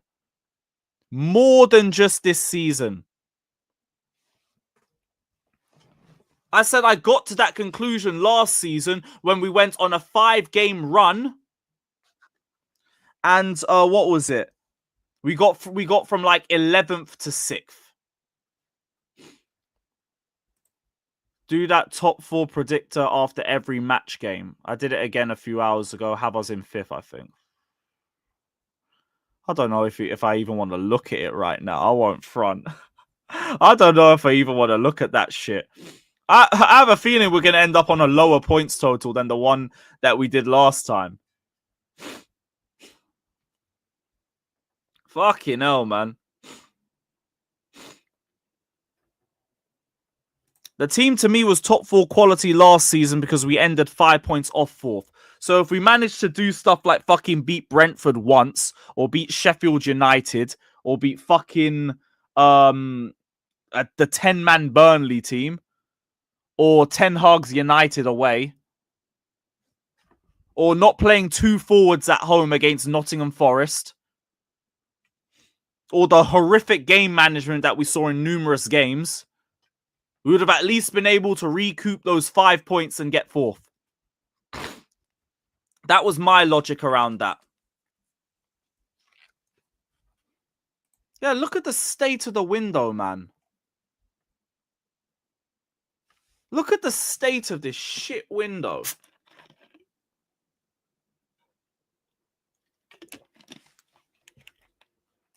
And the maddest thing is, we knew exactly what we needed. And we didn't bother to do it. We knew exactly what we needed. Striker, centre-back, goalkeeper. What do? We'll give Sanchez another year, because fuck it. We'll give Sanchez another year. Who cares? Tosin on a free. Meant to be a stroke of genius. And what? Mark Hugh. We don't even give minutes to like that. And then as soon as there's an opportunity for it, he gets injured. Because, our luck. Our luck, eh? Yeah, but don't worry, man. Willie Isa. That'll be the guy for us. This might have to be the second rugby brother that we get rid of. Weren't he meant to improve the winning mentality in the squad? Weren't he meant to improve the winning mentality?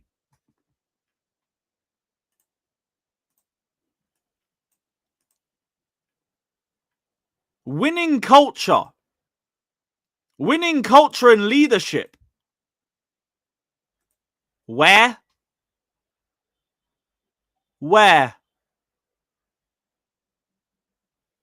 Where's that gone then? I'd argue our winning culture and leadership was probably better at the period of the season before this appointment. Yeah, Troy Deeney's on the front for God knows why. I don't know why. Why is he there?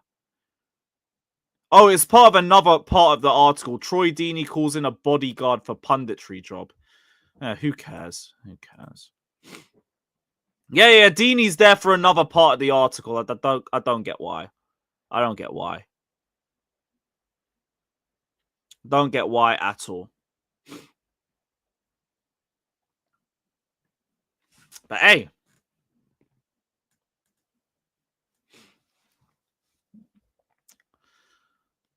Who's Maresca improved in the squad? Same names. Cucurella, Caicedo, Enzo, all have improved. Jackson improved and then reverted back to type. Noni, I still think is better than last season, even though it might not be by too much. Can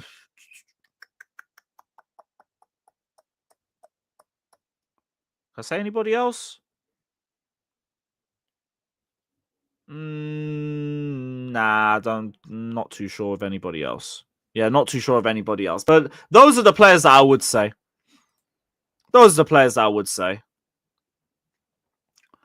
When do you personally think I don't think they're getting sacked. This is the problem.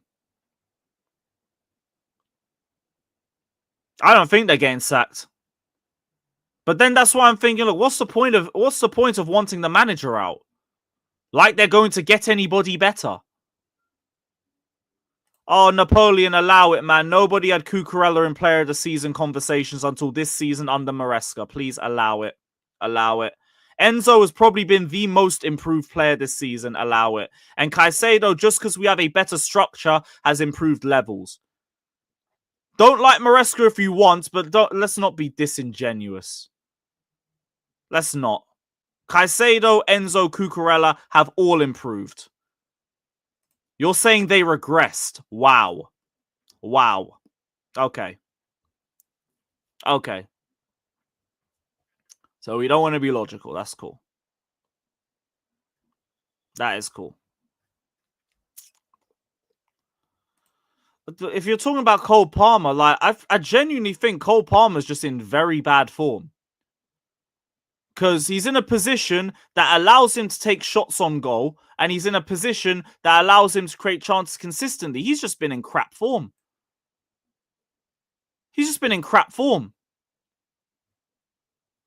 Now, how about you put the star dog down, bruv? You're telling me Enzo Fernandez hasn't improved this season. Allow it. You're waffling. If you're going to tell me Enzo Fernandez has not improved this season, you're waffling. You're straight waffling. There ain't no way. Neto's regressed. When did he regress?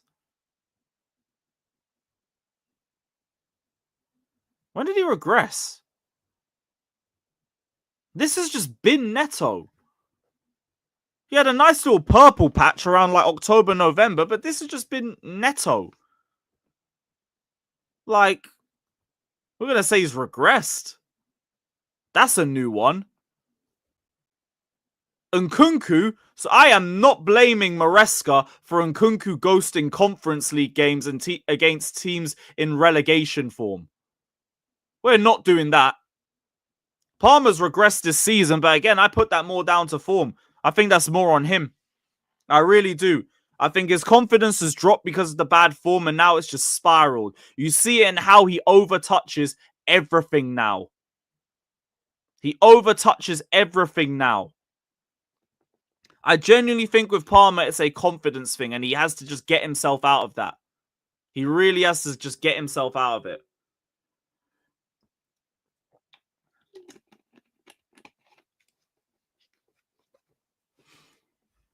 You think Enzo's only had 5 to 8 good games this season? It's crazy. I think everything from November, bar a handful of games, has been good. Very, very surprised with that one. Neto's gotten worse from his Wolves time. I think Wolves just transition more, which suits him more. That brother a transition demon, man. That's why he loves running with his head down. Brother's a transition demon. That was all right first half of the campaign, and then everyone figured out the best thing to do against us is to do a low block. Everybody else just figured that out.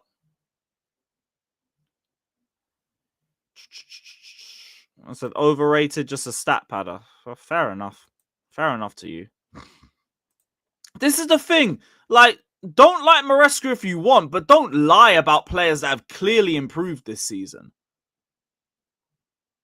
Like, Enzo was clearly improving.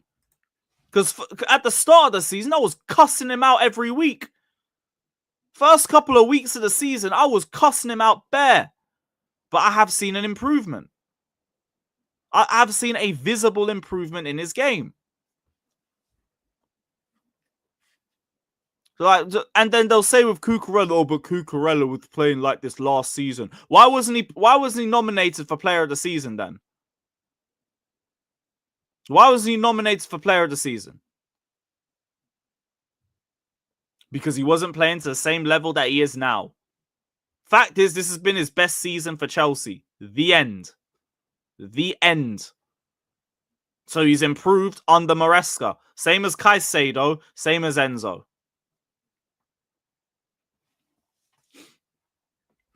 Still stand at Enzo under Potter. Look, Enzo under Potter was good. Enzo under Potter was real good. So you know what? Aye. Fair enough. But yeah, we know the situation with Poch. Poch had him playing like further forward than our striker at points. And then man had to fucking press players and chase the ball with a hernia for 5 months. We already know the situation. Yeah, Troy. And like losing Lavia and Fofana also don't help that in transition either. You do see him get bypassed a couple times. And that's one of his weaknesses, in it. It's always going to be there. There's also been periods where I do think that's improved a bit as well. But like that's always going to be one of the weak points in his game. That's always going to be one of the weak points. But yeah. Champ. I would wait. Well, I say we have to get a striker with box presence just to confirm it, innit?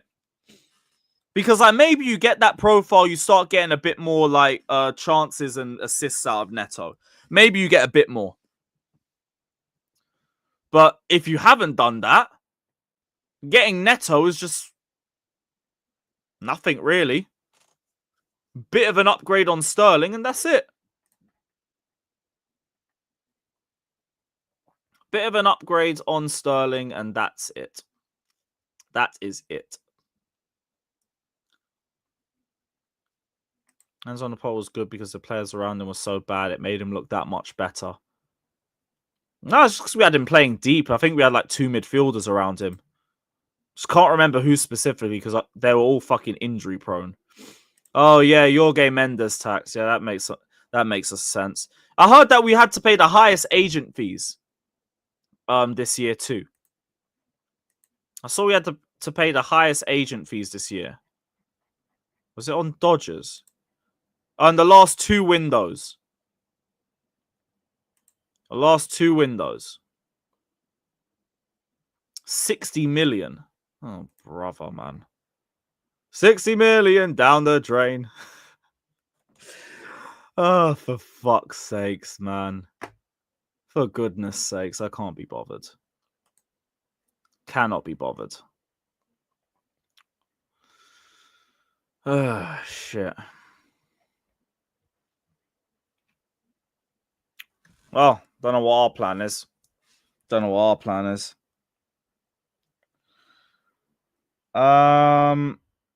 Okay, cool. Yeah, that's all good. That's all good. Oh, I wasn't gonna send the link out, but I might do. I might do. See if anyone else wants some therapy. You know what? Fuck it. Napoleon, do you have us on Twitter? Because I saw you ask for the link. I don't know if you've been on before, but I feel like you've asked a couple times. Yeah, Brendan, again, this is why I keep saying I am not Maresca out unless the sporting directors are gone. I'm not. What is the point? When even then I look at this season, I blame recruitment and I blame our forward line more. There's no point in it. Because you know who's going to be on the list. You know who's going to be on the list. You're going to get your McKennas. You're going to get your... who are the other fuckers we were linked to? Thomas Frank. At least then it would just stop at him fucking moaning about the amount that we spend. Yeah. DM me on Insta. DM me on Insta. Yeah, but honestly, bro, I thought we were going to try and get, like, proven coaches. Like, you guys remember, I kept saying I wanted Flick. And then as soon as Poch got sacked, we got given the list of McKenna, Maresca, and the other two ones. So I was like, look, I wanted Poch gone. They got rid of Poch. Well, I'll give Maresca a season. Fuck it. He's shown me a structure. He's improved the defense. And the first half of the season was very good. But you saw the list of managers that were there. If Maresca is going to go, you are going to get another one of those sorts of managers. What's the point? If you're going to tell me that you're going to bring in somebody that's a proven winner with a good CV and isn't washed to fuck, then you know what? I could hear it. But if it's going to be your McKennas and your De Zerbis and your Thomas Franks, what's the fucking point? What is the point? I'd rather just stick with him and see if we look a bit better next season. I'd rather just that. Because I still look at recruitment more than Maresca, and I still look at the drop-off of our forward line more than Maresca. And they're not going to bring me a proven winner. So what is the fucking point? Bring in somebody else that's inexperienced, that's data-driven, and is a potential manager for the future. And then, like, everyone will want them out in a couple months too. There's no point. The right coach, I will hear it. The right coach. But yeah, here we are. No, I probably did say that, to be honest. I probably did. Not even shocked. Oh, boy. Yeah, but Nagelsmann didn't fuck with the project. Nagelsmann did not fuck with the project. Yeah, that was the same thing. I wanted somebody proven. Pies Carragher quotes. Oh, fuck's sakes. I even want to hear what this guy's got to say. Jamie Carragher says Chelsea are not... I'll bring up on the big screen. Jamie Carragher says Chelsea are not getting UCL football again this season due to unrest between the fans and the manager. Carragher says the fans do not have a connection to Maresca, unlike Newcastle and Forest fans do with their manager. What a waffler. Hold on. 1 sec. Bear with me, guys. Bear with me. Because I swear, this is the same guy, right? That said... Where is it? So he's saying that we aren't getting UCL because of solely because of the unrest between the fans and the manager. And because the fans do not have a connection to Maresca, unlike Newcastle and Forest fans do. Yet, this was him back in August. Getting rid of Pochettino was a huge mistake, and he has Chelsea finishing 7th or lower. Did he have a connection with the fans?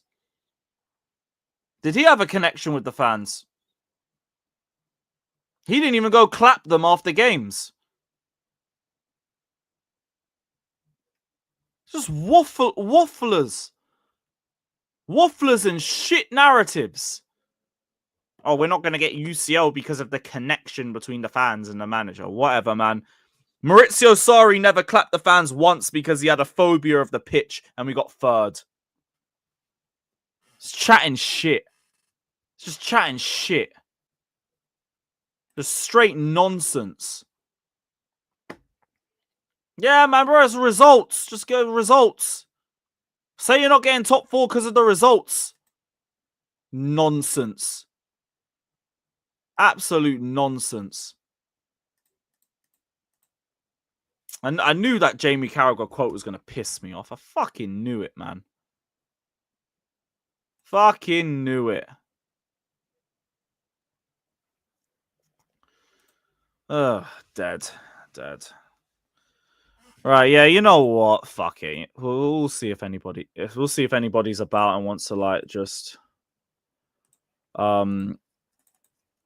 speak or some shit. We'll see who's about.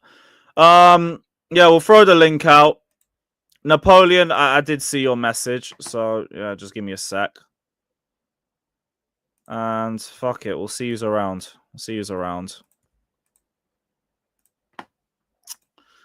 Napoleon, yeah, there you are. We got you. Calm. Camera on though, ideally, because of your debut, innit? Send link to your... Okay. Shout out, Fata, man. Good to see you on the pod earlier.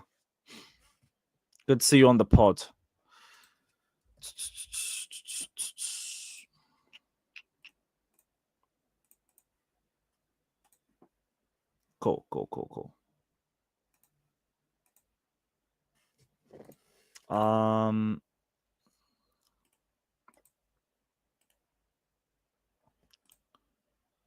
What is wrong with my fucking Twitter, man? This is shit.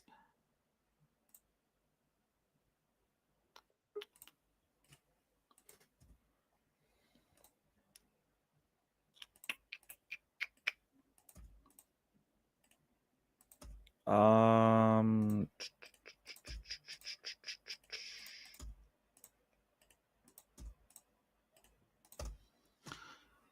Rest of the guys are might be pulling up in a bit.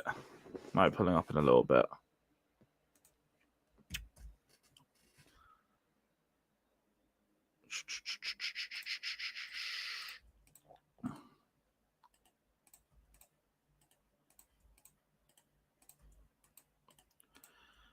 All right, bear with me. What the fuck? Okay.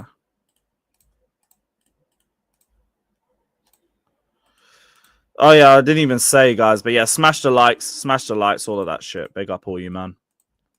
Big up every single one of you. 3, 2, 1.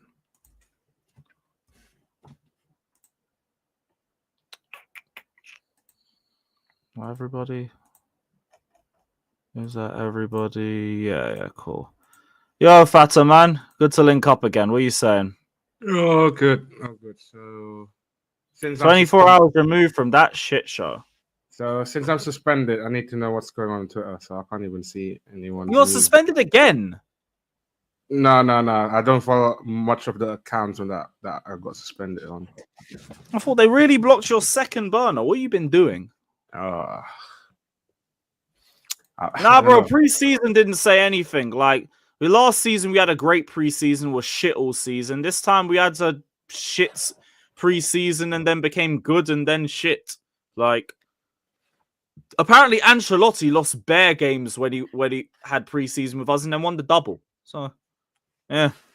I genuinely think that even at the worst season that we've had, I thought Benitez done better than Maresca right now. Not even an agenda anymore, let alone Sarri.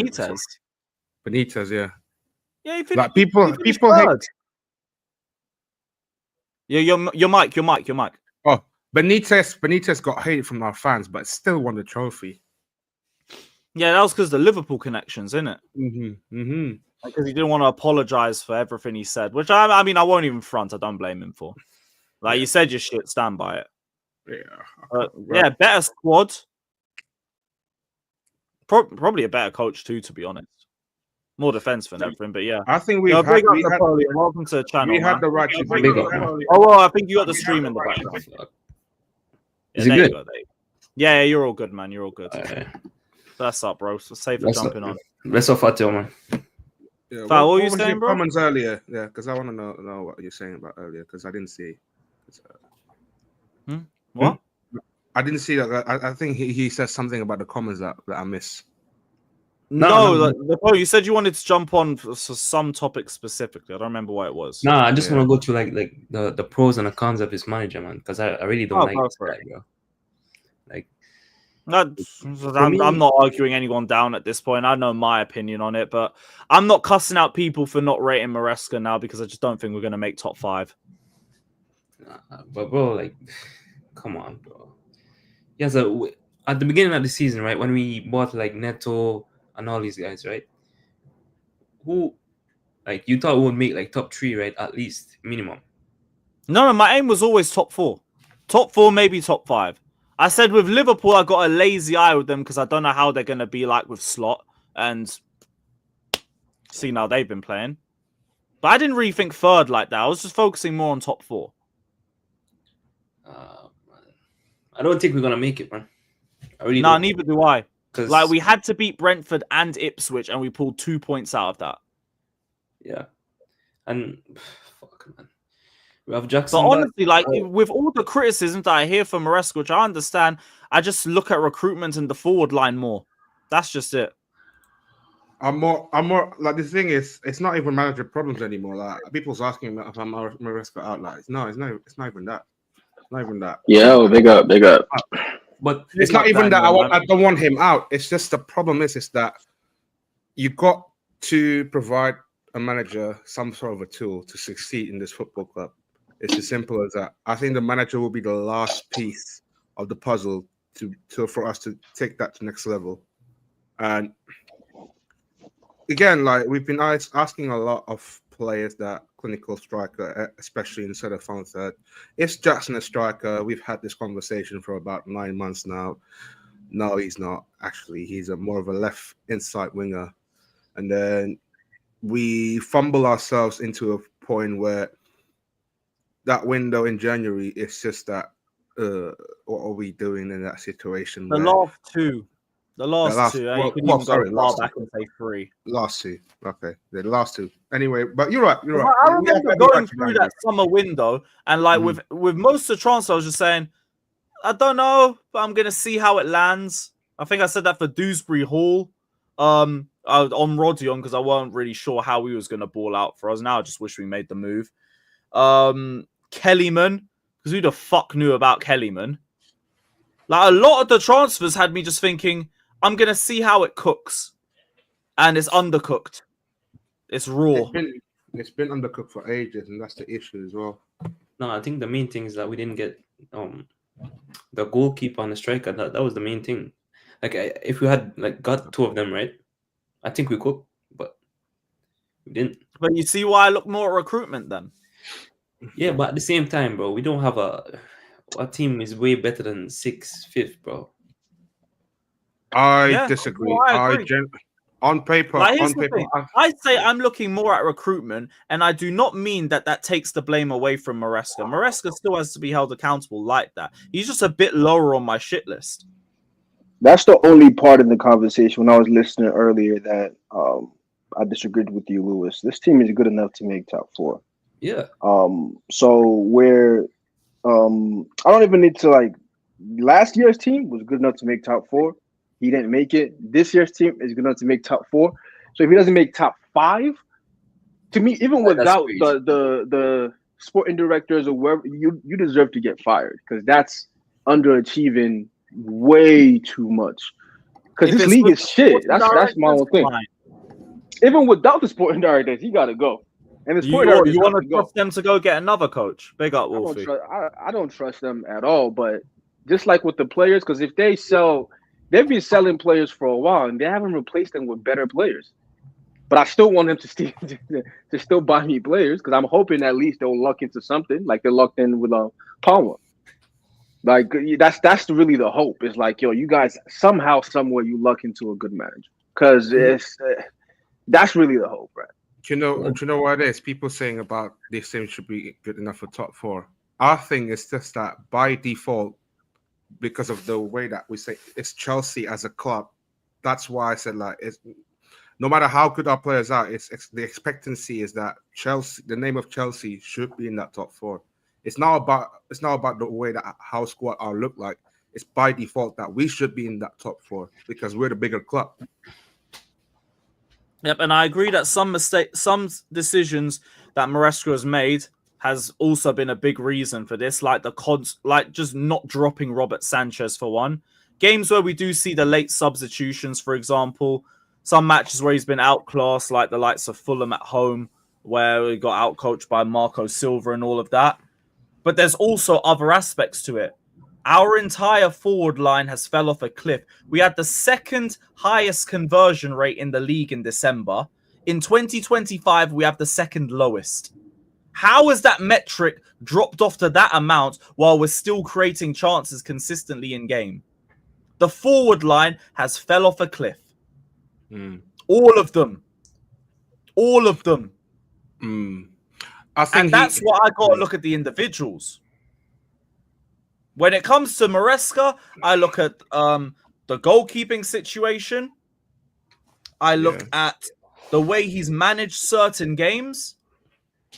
The naivety in terms of the way he handled the Newcastle Cup match. Not trying to coach Petrovic. Because look at the job Liam Rosen has done with him. He got him playing out the back just fine. But we end up loaning him because he couldn't play out the back. Again, that is still, recruitment, the forward line, I look at them first.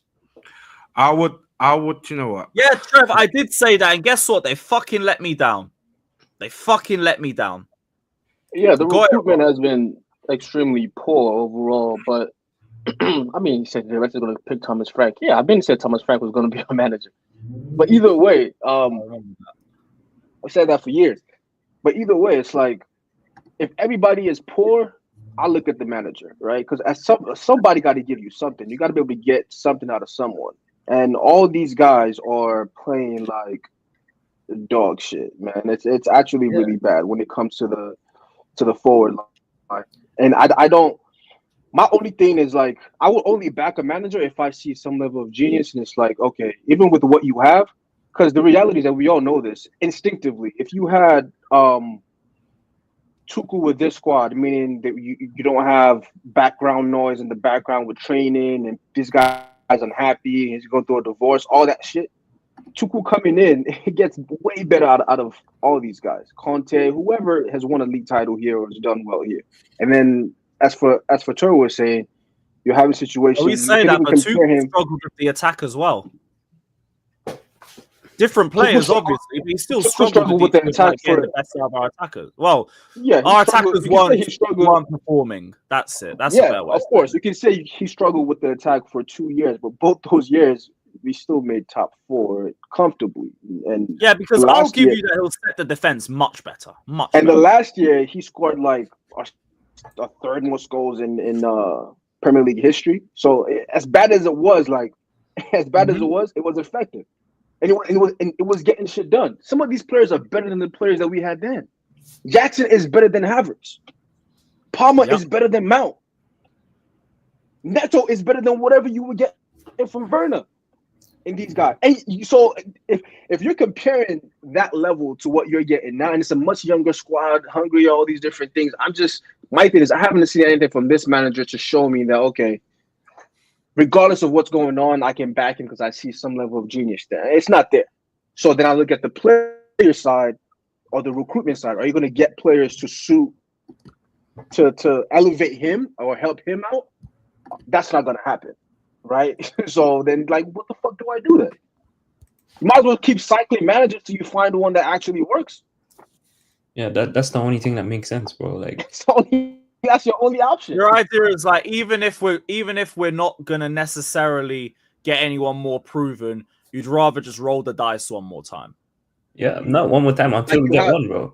Because you just have to keep. You have to roll that dice till you luck into a manager who's actually like all around a solid manager and a really good manager. Like you just have to luck into. It's like Leverkusen. They lucked into Alonso. I don't even know which managers they had for the last 10 years prior to him. Bullshit guys. That's the level we're currently at. That we just have to luck into a guy being so talented that he helps our young players and it elevates us over what we currently are. I understand what you're saying, but it's just a metric that I can't run with these sporting directors. I'm not saying with this sporting directors, that's the only metric you can run with. Yeah, because they're not going to get you. So it's pretty fucking bleak, isn't it? Ancelotti is not going to come to Chelsea, bro. What are you? That's why I just hope like maybe a second season would get a bit more of us, but not even if you don't get the profile. So what's the fucking point? What is the fucking point? Does he have the? This situation is so fucking dejecting, man. You got so many different metrics that you have to try and back, and like all of it looks fucking bleak. Every single one of them. Yeah, if he wants to be here next year, he needs to stop talking. Talk about the manager. Yeah, like I don't care how you feel about the fans. It's never helped any manager in world football out when they start talking about fans. It's never helped them out.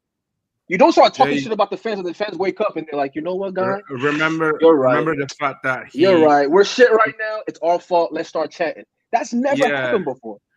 So how about you don't do that? Mm-hmm. Don't forget, he was praising us when we had small numbers turning up at Poland a couple of days ago, and then all of a sudden, like he's flip-flop ahead of in front of the 40,000 people, and then you kind of blame the fans. It's like you're double. You're getting frustrated. You're getting frustrated. I don't think he's flip-flopped. I think he said something that he shouldn't have said. Because like his metric is his thing with the fans. He's always been trying to say, "Let's stick together. Let's stick together. Let's stick together." But where I think he was wrong yesterday is you can't be getting annoyed at the fans for being annoyed about us trying to build up play when you're trying to build up play with Sanchez. You think the fans are going to believe that Sanchez can build up play when he's passing to Ipswich players 4 minutes into the match? Then you go 1-0 down 2. I understand the fans being frustrated. And he has to understand that too. How about you just drop the fucking goalkeeper? How about you just do that? Forget that. I mean, even in a situation that he's 100% right, let's say he's 100% right. The fans should be chanting more and doing things. You don't say it, bro. You don't say it when you're losing. Yeah. If you're like second in the league and you're going for a league title or something, maybe you say that. But you like this is not gonna help you because fans aren't going to take this and you know what I mean. Like they're never gonna take this. Even know already? The right way. You know what I'm saying? Like, yeah, I don't know. Does he even know that the atmosphere has been stinking up as of late though? Like it's been stinking up for about 3 years now. It's been a while though. It's been a while. Atmosphere's been garbage. Yeah. Like so, every manager up till Mourinho has called out the fans at one point. Then it's just I think he said the wrong thing at the wrong time for that one. I understand why the fans are frustrated. There's times where I've cussed out the fans in the ground for moaning and groaning at times, or like we're not losing, we are either in the game or like We're just playing our style of football. Like, when it's Ipswich at home and you're 1-0 down, you're 2-0 down, I get it. I would be in the ground cussing them out as well. I'd be doing the same thing. So I can't cuss them out for it. I get. Do what you have to do. Of course, and the fact that this is the Ipswich team was about to go down as well. Like, they're taking 4 points out of us Well, this they season. had no Delap and no Hutchinson. Yeah, but we don't need to like have the funds to win a fucking match, bro, against Ipswich, bro. Like that makes no sense, bro. Yeah, by default, this like you is should another do one it. where I look towards the mentality of the squad as a whole, because you concede 1 goal to Ipswich and everybody drops their balls. Lewis, bro, this is what I disagree, bro. Like the players' mentality, bro, is a representation of the manager, bro. That's what I think. I think it's a bit of both. I think it's a thing in the middle, because I agree that the mentality can come from the manager. It also comes from the players who are on the pitch. You look at the leaders in that starting lineup, Tosin and Sanchez, both playing like garbage. Those are the players you turn to. But who put them there, bro? Who put them? Whatever centre back you put there's going to be shit. I'm with you on the Sanchez one. I'm with you on that. But then again, who's Jorgensen going to turn to in a bit of adversity? You need leaders. You need leaders. And the problem is that if we drop Sanchez and then start Jorgensen and then Jorgensen play along, he'll drop him. Same vice versa. Yeah, because Jorgensen can't make a mistake. Sanchez can make 50 of them. And this is where I'm with Cousin Maresca for it. I've been saying it since October. Since October. There you go. This is the squad that we've built up. No leaders, and the experience that we've got are garbage. The centre backs all aren't good enough. It's just dumb, and dumber. The dumbest ones in the back of the net. And all of our forwards have pissed the bed. The only thing that I can stand by is our left back and our midfield. And James. I remember in February, when after the Southampton, that he said about, you want us to trust the players because they're fantastic. Mohammed, we make one of the highest chances in the league, and we've got like the highest non-penalty XG. It's the conversion rate that's the problem. So they're to blame. They're the ones missing chances every fucking week. We went from the second highest conversion rate to the second lowest. Mm-hmm. Why can't we just hold the players accountable too? The thing is, second highest conversion rate in December, second lowest in 2025. You cannot tell me that the attack is not culpable. You can't. Right, Dinishan. There we go. Now we're getting somewhere. Everybody has to hold some layer of accountability. I'm just trying to push it onto one thing or just one. It just sucks, Lewis. It just sucks for the players because it's like, to me, it seems like deja vu from the 2019 to like 2023. Yeah, these guys are a lot more talented, but you're always gonna get this when everybody's just young. Who's learning from who? Who's learning from who? Like, and when we say, we need a certain level of experience, and we had so many streams, summertime, people coming in. Now you just need guys who, have gotten a couple years in the prep. That's not enough. Well, you think that's going to be enough? Yeah, oh no, he's young, but he actually has 100 games in what? And that's the thing. Mm-hmm. The thing is, you put the team construction first ahead of getting the right manager in, and then if you find the right balance within those players, and that's why the manager will be the last issue. But let's say if we sack up directors and then the directors wants to get his manager in, we don't have a problem with that. I have a question, bro, for Lewis, bro. Like, what happened with the protest, bro? Like, you're supposed to have like. I think that was a reckless one. That was just a reckless protest. Just like that was all results based. That's why there was no consistency around it. I joined it out of disgust for the last 2 windows. That was why I was protesting, because they didn't strengthen the squad. You gotta be consistent, bro. Like, I agree. If there was another protest, I would have pulled up.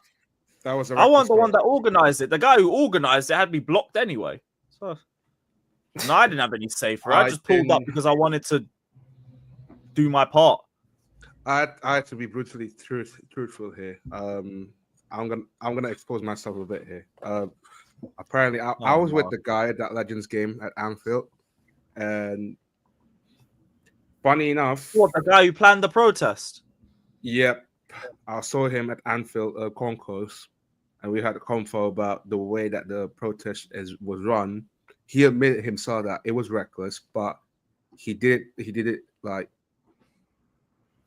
out of his interest, but not like properly, like not. I bet he just dropped the tweet and didn't expect it to blow up like that. Yeah, exactly. That's what I bet it was, because that's an account I've never seen before. And now, like with Twitter, you can see accounts that have blocked you anyways. I think he just put out a tweet saying, "Let's do a protest at this day," and everyone just backed it. Like, oh shit, we actually got a protest.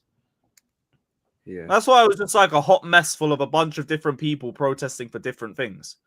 I just knew what I was there for. Yeah, so thank you. Palace away, 15 chances. I think we had 1 on target. Bournemouth, we should have been 4-0 up by half time. Both Ipswich games, we cook them first half, and then we don't take any of our chances. Fulham at home, first half good, second half shit. Although that one's also more like just good Silva game management. Marco Silva cooked us second half. Fucking cooked us. There's been enough games where we have not buried our chances quickly enough. City to an extent, but like that's more first 15, 20 minutes. We should have wiped them out by then, and we didn't do it. I think I mentioned this earlier, but if we don't make the Champions League, we are gonna equal the same record back in 2002, third consecutive season. Oh yeah, we overtake any record. The amount of times Roman did it. Yeah, pretty much though. Yep. 1999 until 2002. Yep, that's the one. Maresca had Silva and Giroud. We will be third. Oh, fucking imagine we had Giroud, man. Yo, he'd get about 10 goals just off headers alone. The amount of crosses we spam into the box. I think to suit Neto, like even though people don't like him, big up Dinshin. Even though people don't like him as a player, I think Neto would be a good player if, let's say, if somebody inside like Giroud, that aerial threat player like Giroud, though. Yes. Yeah, like I cannot write him off until that point. But for now, what he's giving me is one-dimensional as hell. And just not good enough. He did send good crosses, but there's no one there. I mean, like sometimes. Funny enough, this guy was spamming a fuck ton of crosses, and like, look, we're not going to pretend a good chunk of them didn't go to nobody. The last attacker that he's lucky Tuchel not here. He'd be playing left wing back by now. You ain't wrong, man. Facts. You playing like that? You're not playing. Yeah, you got to play left wing back. But guess what? The last attacker that scores for us, that was Palace away. And guess who's that? Cole Palmer. After that, forget Morecambe game. Every goal scorer has been defender. Well, apart from Noni Madueke, that who scores at Man City away. So I forgot about that, but yeah, my point stands. It still stands. So the last attacker that scores for Chelsea, that was back in January. You imagine that? Other than that, every score we score about Neto. I forgot Neto. Yeah. Well, we gotta try and find 3-4 wins out of somewhere, or we're fucked. Wait, what's the games that we have left? Cucurella top scorer, man. So, this ain't gonna be a pretty look. Cucurella as an attacker. Oh my god. Dear me. Better anticipation than half our forwards. So we got Fulham away, Everton at home, Liverpool. Hopefully, with them winning the league by then, so they could maybe be on the beach. Newcastle away, Man United at home, and then we end at Forest. I see one win, bro. I see one fucking win against Everton. That's it, bro. Mine's not even that one. Mine's United. Even then, that would be nasty winning it. Like, you see a win against Everton? Yeah, that's and United. Those are the worst teams. No, United just because, like, fuck me, Bro, they're we've so beaten bad. United once in how genuinely- how many years? I Yeah, but genuinely every year they get worse. Like, And can we we have still some lose to dignity? them. we still lose, bro. Can So we yeah, have it's- a bit of dignity? A bit of dignity. End the campaign with some dignity. Listen, when I saw how Everton played the last game week, I'm like, yeah, I don't Everton. know, Like, man. I might have underestimated them earlier on. Yeah, I don't know if we're gonna beat We them. have lost our dignity since this ownership took over, man. Allow it. Although to be fair, 2 more points, Everton get to 40. Then maybe they go on the beach. Actually, no. What am I even talking about? Like the relegation thing's already done out. wait, so Just and make who's sure below you us? beat Fulham, man. Make sure you beat Fulham, and hopefully Liverpool's is just on the fucking beach. You can beat Forget them. Fulham, man. That gives you confidence for Newcastle. Realistically, you just need to win those 3 games, and you've probably made it. Newcastle, you have to beat.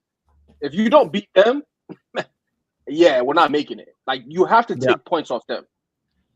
That's Who's one, below right? us, If you bro? take points off them, then nice. Yeah, How you many can make points, it, but like are we ahead? What? no, Newcastle was 2 points Who's ahead of below us, us? right? Oh yeah, no. We're 6th now. We're 6th now. Oh fuck, bro. Oh, Newcastle was Oh, Newcastle was 2 points ahead with a game in hand. That's what I'm saying. Like, if they win that, you can just forget about them. All right, now we're chasing City, and I don't like those odds. bro, we still have Aston Villa. We still on the The same annoying point. thing is City aren't even fucking my good. That's the worst fucking part of this shit. Yeah, that's another thing. This is the worst City that we've seen since Pep first came in. You guys are horrible, and we They're still terrible, and we're just sitting here matching them. Bro, look below us, bro. Look, Aston Villa, Fulham. Bro, if Fulham win the 2 games ahead, like especially against us, They bro. got a game tonight. All the against more Bournemouth reason to away. beat Fulham. Yeah, just hope the Bournemouth game ends in a draw or something. Fuck. Which, I mean, it could do. It could. Oh, Check Dodger's recent tweets. There's another Carragher post. Oh, he's speaking on the Stamford Bridge crowd. Of course, I can't even blame them. Anyway, let's talk about stuff. All right, let me check. Is that game? Yeah. Bit of game footage. I don't know if I can bring that one up still. I'll watch that. I'll watch that back, though. I'll watch that back. If you're saying like Carragher actually made a good point, you know what? Calm. It might be worth the 2 minutes. Might be worth the 2 minutes. But yeah, in terms of our running, you have to try. You have to get a win from one of Nottingham Forest away, or Newcastle away. Anthony And Taylor will referee Fulham versus Chelsea. Ooh. Oh, Never too late. yo, I hate this season, man. Are you fucking kidding me? You know what's funny? I don't see It us couldn't have winning been worse timed. I don't see us winning the Conference League either, bro. Like, Oh no, we're winning Conference League. I don't see us. I don't see it, bro. I can't see it. We're gonna win the Conference League. Fuck We're gonna no. win the Conference League. It'd be funny I'm if not we worried lose. about that one at all. I don't see it. It'd be Against funny if Betis, we you lose see in a way our It Betis. sucks to say, Lewis, but Chelsea of old, 100%. Even if we play or you play in the Conference League, we'll win in the Conference League. I gotta. Yeah, These guys, they gotta Yeah. show me something, man. Please, don't lose. If you lose the Conference League, I'm just gonna watch just because I'm kind of addicted. Man. I'm a Chelsea fan, but I have no faith. This is gonna be the Manchester United years for me. You just hang out, whether you buy the kit. You know you're not gonna win. You're fucking shit. Because if you can't win the Conference League, it's like, what the fuck? What's the point? the thing is, people talk about Conference League. Of course, we have to win Conference League. It's by default that our expectations should win that Conference League from the beginning. So, it's long, I innit? expect us to. Like when we lose a Conference League game, then maybe I'll worry. If United win, Have we even gotten a goal down in the Conference League? If United win, And I the don't mean the Europa qualifiers. I mean group stage onwards. I don't even think we have. No, we don't. if United Right, win so the it's like, Europa- look, when they give me a reason to worry about the Conference League, I'll start worrying. Until then, I don't care. But the fifth position, right? If United win the Europa, don't they get the fifth position? No. I think it would be a sixth. Be a 6. Yeah, it'll be a sixth. They just qualify as Europa winners. Mm-hmm. Okay. Yeah, because I think Yeah. Syria had like You- 5 or 6. Europa Arenas is like a different spot. That it's not dependent on like if your country has 5 or not. So if they win it, they'll still get it. Yeah, it doesn't matter really these days. Like if one country have like 6 representatives in the Champions League. Okay. Yeah, so like that ain't gonna impact us. Unless we gotta that just do our job. Unless that Strasbourg links is true, then they're The what? like unless that Strasbourg that apparently the parent club cannot be in one competition altogether. Oh yeah, no, but like they'll find a way around it. They'll put Strasbourg under some trust account or something like that, and just like detach for a year or 2. That's it. Like we'll be able to get by with it. It's just we won't be able to loan players over there. It's the whole Amugu stuff. They're gonna have to figure out a different move.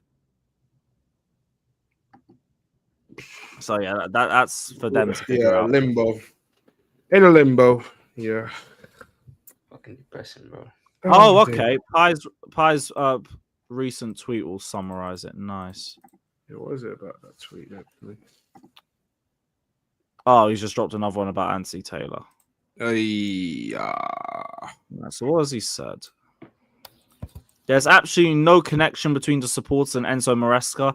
That second goal, Sanchez decided to go long because of the fans, then he kicks it to their best centre-back in the air who wins the header. Chalobah's positioning is ridiculous. He's supposed to be at right back in that sequence. Enzo and Caicedo scream at Sanchez to keep playing the way, but he's been influenced by the fans, which shouldn't happen. But that's because they have no connection with Maresca in the dugout. I don't think it's because they have no connection with Maresca. I just think they just don't like the football. It's not got anything to do with a connection. But in terms of everything else, yeah. Yeah, I even saw in the replay, Sanchez went long, we conceded. We conceded the second goal. I don't know if Maresca wants him to do that or not, but hey, if you say like he does the task or he gets dropped, now you drop him. Now you drop him. He'll get dropped for the Conference League, that's for sure. Oh, for fuck's sake! They're gonna compete as the drop. Oh. Drop him for he just says anything. It's like he really just says anything. So if it's Jorgensen, I've told him he cannot pass the ball out. He cannot, kick it long, or I'm gonna bench him. But if it's Sanchez, and that's all he does is kick the ball long and lose it, you hear nothing from it. Yes, it's like he's got a license to make his own decisions. And why? He's got the worst decision making in the whole squad. Yeah, Sanchez is honestly the worst player in our squad, and you keep playing him. Like even last season, like at some point, Pusha said, "You know what? Fuck it, I'm playing Petrovic. This guy is terrible." Which might be, and so if you can't make that choice, like this guy's he's not good. So you can sell him. You think other teams are stupid? Like, oh, his price is gonna go up. His price not going up, man. You'd have a better chance of selling him if he was off the pitch. His price not going up, bro. His price not going up. At this point, just rip the contract up. Them ones. And it should be another reason to sack the sporting directors. 1.5 billion, and that is the goalkeeper you want to walk into games with. Pricks. Absolute pricks. Apparently the director's untouchable then. Oh, we already know that. Of course they're fucking untouchable, bro. Like they're doing what he wants them to do. Campos. Campos is a fucking tap-in for them.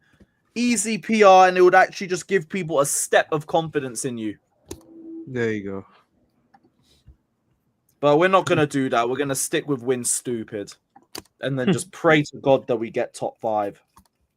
Oh, dear. I hope for the sake of the club that we get top 5. Because if we don't, don't know. A goalkeeper is a position where player confidence is important, knowing that there isn't much that can be done. So I believe fans have to show some understanding. understanding for Sanchez, my friend. Fuck the understanding, man. Fuck that. Why do I people say understand that things like that he's terrible at playing out the back. Fuck And your he's understanding. just, he makes mistakes leading to shots and goals for fun. We ain't gotta understand nothing, man. Big up though. Bro, we have the You worst don't have to keeper in the understand league, that. bro. This guy's terrible. And I keep trying to remind some of these fans, like we're Chelsea fans. We've had like we haven't had just like good keepers like a Lloris or something. We've had all timers. We know what a good keeper looks like. This guy's shit. I mean, he's untouchable. And he's fucking untouchable. I don't know why he keeps playing him, bro. You don't know why he keeps playing him. Neither do I. It's just pushing. Maybe it's he just, has no if you want to choice. talk about connection with the fans. It don't help. It don't help. It's over. His Chelsea spell should be over. He shouldn't be playing another minute for us. Next season, you put him in the bomb squad. Immediately. He should be the first player there. I don't need players competing for the goalkeeper role. It writes itself. Petrovic starts. Jorgensen on the bench. Keep it stepping. Until the transfer window, we have to just understand that we should bite the bullet. And bro, there's too much riding on this run-in for anybody to be calm, especially after the last 2 league games. I'm sorry. It's so much easier said than done. Stress levels around this club are high. And watching that idiot goalkeeper pass the ball to the opposition every game don't help. It don't help, bro. I'm sorry. It's just not realistic. You know what? The best thing to do to keep people calm? Drop him. Just drop him. Mm-hmm. Why do we have to play with him till the end of the campaign? Why? All you gotta do is just play Jorgensen and like whatever. There's one problem solved. No, Wavy Nudge. Nah, they can hold the tag together, man. They can hold the tag together. They are 2 cheeks of the same arse that ain't been washed in a week. That's it. They're as shit as each other. Sean, I'm with you, though. I'm waiting for WrestleMania, man. Monday Night Raw tonight and all of that. Tribal Chief's going to be there. OTC, all of that shit. Yeah, hold that, bro. Actually, no, I don't mind Cena now. He's turned. I don't mind Cena now. Fielder, it would be 1 step forward and we probably lose the ball less in the first stage. So, listen, no fans are going to be happy until we are good. And they shouldn't be. Like, if we were good, here's like the caveat to a lot of things. If we were good and we were playing whatever, and it's like, even if Sanchez was doing the exact same thing he was doing and we were top 3 comfortably, the fans wouldn't be on him to the same level. Bro, we're in desperate need of Champions League. It's going on the 3rd year of no Champions League football. yep. So, of course, the fans are like, bro, like this, everybody's anxious. But even It's so, not bro, just the players who are anxious, the fans are anxious. what is there to be happy about, bro? Like, The thing is, like I blame to our fan base to a point where we always do this comparison with other managers that, as if that we want to look validation that Maresca is the same level as Pep, even though he's a Pep's minion. Well, apparently Pep's minion is fail across the Europe apparently. So, what's the validation? The whole validation thing is pointless now. Validation for Listen, what? here's what you learn, right? It's like the Pep validation. minion- It's like Lewis. It's like they're trying to validate that we are that we are near that Man City. We are as good as Man City. That's what people. No. People are trying to give the credit. Being as of good as Pep. current Man City ain't no flex. They're trying to give the credit of Pep's system, right? And the credit Pep has built, right? Because if Pep comes into your team and you're struggling the first year, no fan is going to be like mad because you know what's going to happen. You know he's going to force them to get quality players. You know what the style of play is going to end up being. And the people extend that mode to every manager who plays like Pep, if you want to call it that. Oh, no, because Pep did it. Same thing with him. You give him 1 year, the next year he's going to do this, he's going to do that, and blah, blah, blah. Even using someone like a Luis Enrique, who I've criticized. Luis Enrique is a trouble winner. And, like, I can't even even. he had those questions within the first season. Even when you're talking about Pep, he probably gets the most credit in the bank out of everybody. But I also recall him having a lot of the same criticisms in his first season with City. I used to watch their fan channel, Blue Moon Rising. When they'd come out of like 1-1 draws with Southampton and everything, they were complaining that the football's boring, slow, sideways. We don't look like we're creating a lot of chances. That's why there's a part of me that does think like, look, maybe if they just have a bit more time in this system, they might just understand it a little bit more. Maybe. Because it just seems to be the common factor when a lot of clubs change from a different style of play to possession-based football. The first season always seems to have those similar sort of complaints. I don't know. I think it's until they get certain quality guys. I think we talked about this last time. Until you get certain quality guys, it's going to be really difficult to dominate guys with a certain style of play. Like, you can play the style of play if you want, but to dominate teams and really be at the level that you want to be, you kind of have to that plays a part too. Like, Pep strengthened the squad after his first season as well, didn't he? Yeah, he did, and he went through like 2 or 3 keepers before he got Ederson. You know what I'm saying? Like, it's not that he like the first guy. He signed Bravo, and just Bravo just needs to figure out the style of play. If he plays he said fuck that. He needs to go. I'm gonna get somebody else, and I'm gonna get somebody else again. Yeah, because he had the worst save percentage in the league. Bravo. He signed 2 fullbacks and then signed 2 more fullbacks. I do not remember all these signings coming in. Like, do you not remember him doing that to his team? Like, he did that because at the end of the day, like, you can want guys to play your style of play, and especially his style of play, I feel like maybe it's just my way of viewing it. Pep's style of play in terms of creating triangles everywhere is extremely difficult to do, and to keep pressing. Well, Pep because it probably takes a lot of tactical understanding to like truly get how to play that sort of football. Right, I've seen it. Don't got it. Pep needed a season to get his style of play cooking with City. We know with Sarri ball that was always going to take a first season. Luis Enrique needed a season or 2 of PSG to get them really cooking.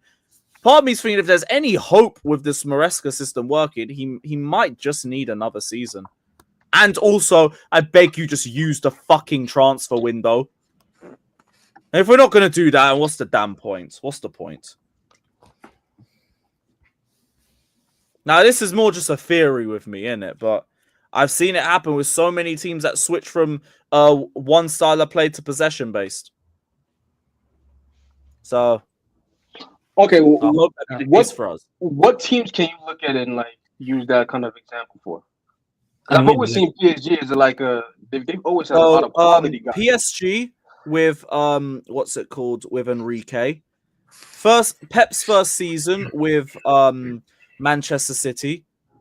Sarri at Lazio. I remember hearing a story that I think Diego Maradona was cussing the fuck out of him in his first season. And then the second season, he personally went to the training ground to apologize for ever uttering slander on him because of how good they were cooking.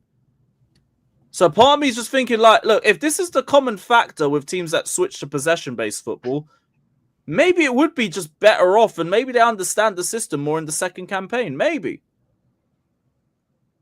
Yeah, but Lewis, bro, next season I just don't like the examples that you used just because it's Pep and no, I understand, but like, I'm trying to use like examples of teams that switch to possession-based football in it. Those are the best I've got. I'm not saying like it's the truth, it's facts and everything. It's just no. I'm saying I agree with you, right? I agree with you that they get better the following season, but part of them getting better the following season is them saying, "Yo, I need this kind of player in my team. Yo, you have to spend and get me these guys." That's part of why they get better. It's not just like they have the exact same squad and those guys like the next season it clicks. No, they like, yo, hey, this winger, he's kind of trash. Maybe I need somebody else. Like, Daniel, you're not wrong either, man. Like that's another factor too, and like that's a variable that I can't confirm. If he's telling them like, yo, I don't like these kind of forwards and behind the scenes or something, then maybe they sign the guys he wants and we improve next year. But yeah, I'd like to think he is saying that behind the scenes because we did see when he came in, there was a group of players that you're just saying, you're not for me. You're not for my style of play. I think that was I think that was club based though. Yeah. Some of Remember them, Sterling, as like soon as when he got first came Neto in, off. Sterling, he was like, yeah, I think Sterling can blah blah blah. And then when the club told him, listen, man, we got to get rid of this guy, he stopped being interested in Sterling whatsoever. Ones like Disassi, though, you can clearly see no interest in him at all. And he was still a part of the first team. Yeah. João Felix, he got given João Felix, didn't want him at all. But what about Chalobah? I'm pretty sure he would have kept Chalobah over Disassi. Oh, yeah, that's another one that he like, flip-flopped on. He said we had 5 better centre-backs than him and said he was happy to bring him back afterwards. Right. I don't even think he... I don't think he flip-flopped. I think it was based on the club telling him, like, yo... No, I mean, he flip-flopped in the press room, innit? Oh, yeah. Because he came out in like one of his first press conferences and said, we have this defender, we have this defender, we have this defender. Like, he named like 5, 6 of them. He said, I'm okay. So, that might be a bit of both. But I also do think, like, they got to be talking to Maresca about what the right players are or what players that you don't want. There's got to at least be that sort of conversation. It's just a conversation back is probably also going to be financial. Who can they keep? Who can they try and offload? Who will they not be able to offload or struggle to because of their wages, for example? And like the whole experience factor and everything too. And it'll also all depend on the UCL. There's a lot of variables right now. A lot of them. Yeah, like if they're smart to me is this next year you get the solid pieces. At least to me, I'm spending most of my budget on a fucking striker. Then I'm crafting what I can to plug to maybe I get back Petrovic if I can't find a world-class keeper, and I'm getting a solid center back in. And then next year, maybe you would have to sacrifice one of these young stars to move to the next level, right? Maybe at that point it's like, damn, we have to sell somebody to get what we need. Well, you know what I mean? Like maybe, you know what I'm saying? Maybe that's when you have to do that. But you got to make smart choices in this summer. Going for the lap to me it's indicative of like my fears of, oh, you're just making the same moves. You ain't even trying anything different. They spent 90 mil before the window opened. Right? Yo, in January, we put all of our money into fucking getting that Denner brother from Brazil. Mugu. The Asugo one I don't mind because now the midfield's locked up. I don't care. Asugo, I mean, like even with the midfield, Quenda for 2026. And Quenda, right? So yeah, Asugo, okay, that's good. That's another center mid that you can do. Blah blah blah. I bet not see us making more 10, 15 million fucking 16-year-old signings. It's gonna drive me insane. Like if you got Sar as well, but you haven't even dealt with Oshimen. If you could genuinely get me Oshimen, I could forego everything else. I really could just forego everything else if you can guarantee me Oshimen. I'll get by with Petrovic in goal, bring Santos, Esteval back, Mamadou Sarr, and we just keep it stepping. If you can guarantee me Oshimen, fuck it. Fuck it. I'll sacrifice every other position that we might go and we might look to buy a player in. But they won't do it. Yeah, what are your expectations for next year, for next season? We should be contending for the league. So you want us to go from 6 to contending for the league? That's what it should be. It should have been get top 4 now and then build, strengthen the team and get us contending for the title. Oh God Almighty! Maybe I can hear solidified top 4 for next year because you struggled to make it this year. Because these guys are not a league title. Nah, I don't see that. No, Jay, that's what. Oh shit! Sorry, Brendan, I didn't see you in the background. That's what we should be doing. What we will be doing. I don't think it will be that. But like, that's what the process should have been. Get top 4, and then look up above afterwards. Because if you get top 4, you're ideally a couple signings away from being able to compete anyway.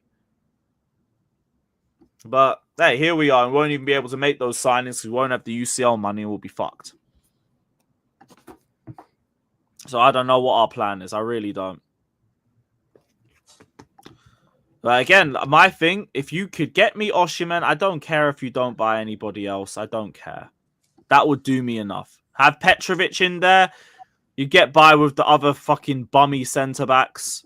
And like, look, that might not be that might be why we don't win the league, but like, it would be enough to have us in second or third, or competing for second or third, ideally. Yo, big up, man. No, big up, Brendan. I actually hadn't spoken to you about the game and the situation anyways. How are you feeling, man? I mean, shit, bro. I mean, it's crazy. We was really on a high during that December run, and then now it's kind of like, you know, more than humbling. But Now it's just fucking shit. because I was just looking back at those games, man. That from December 22nd all the way to February 22nd, almost 2 months, and 2 out of 10 games, you can only win 2 out of 10. We would even be in the situation right now. If we won at least half of our games, 5 out of those 10 games, we would probably be sitting third right now as we speak. Literally. You know, Literally, because like, I get at the end of the season, you know, Bournemouth, Palace, City, you Fulham. know what I'm saying? Like, and that's why I do think, because I know we mentioned about Maresca. Is it Maresca? Is it the players? And I do agree it's both. You know what I'm saying? And I know I've seen some people too talking about Cole Palmer has dropped off, but like, it's a lot of factors, right? But one thing I want to say about the Cole Palmer situation is this dude has created 75 chances within the season alone. 75 And he's got the chances most shots in the league. This is why I can't hear the whole "we're ruining Palmer." No, he's That's out what I'm of form. saying. And that's what I'm It's saying. shit narrative. So all those chances that he's created, 75 chances in one season, who is it that's fucking this shit up? All the wingers you're saying, Jackson and Noni. I remember like what there I'm was a saying? stat going around in, I think, late January that Palmer had made about 30, 40 chances since the start of December and had got no assists.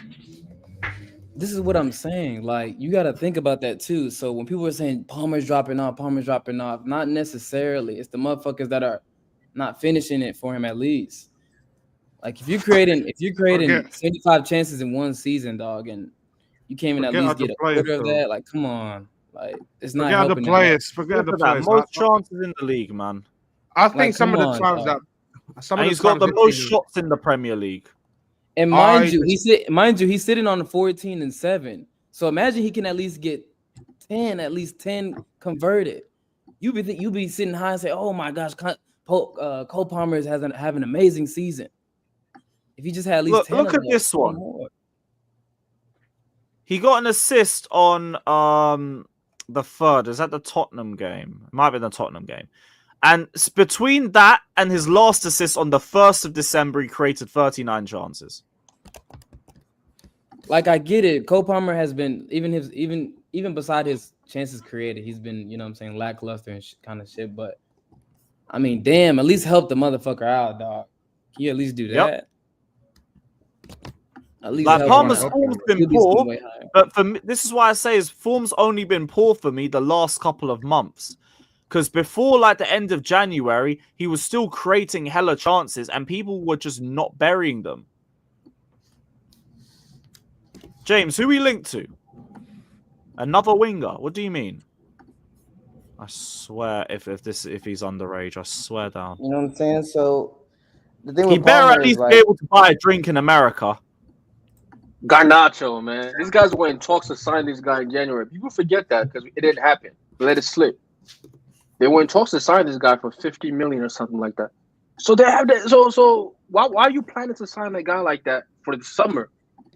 Right? Why are you planning to sign a guy like that and get it? That you're not addressing the actual the main issue, which is a striker that we've been dying for. Like to me, Esugo is cool, but I don't need a Sasha Tavaleri, a fifth choice DM if you're not fixing my striker position, bro.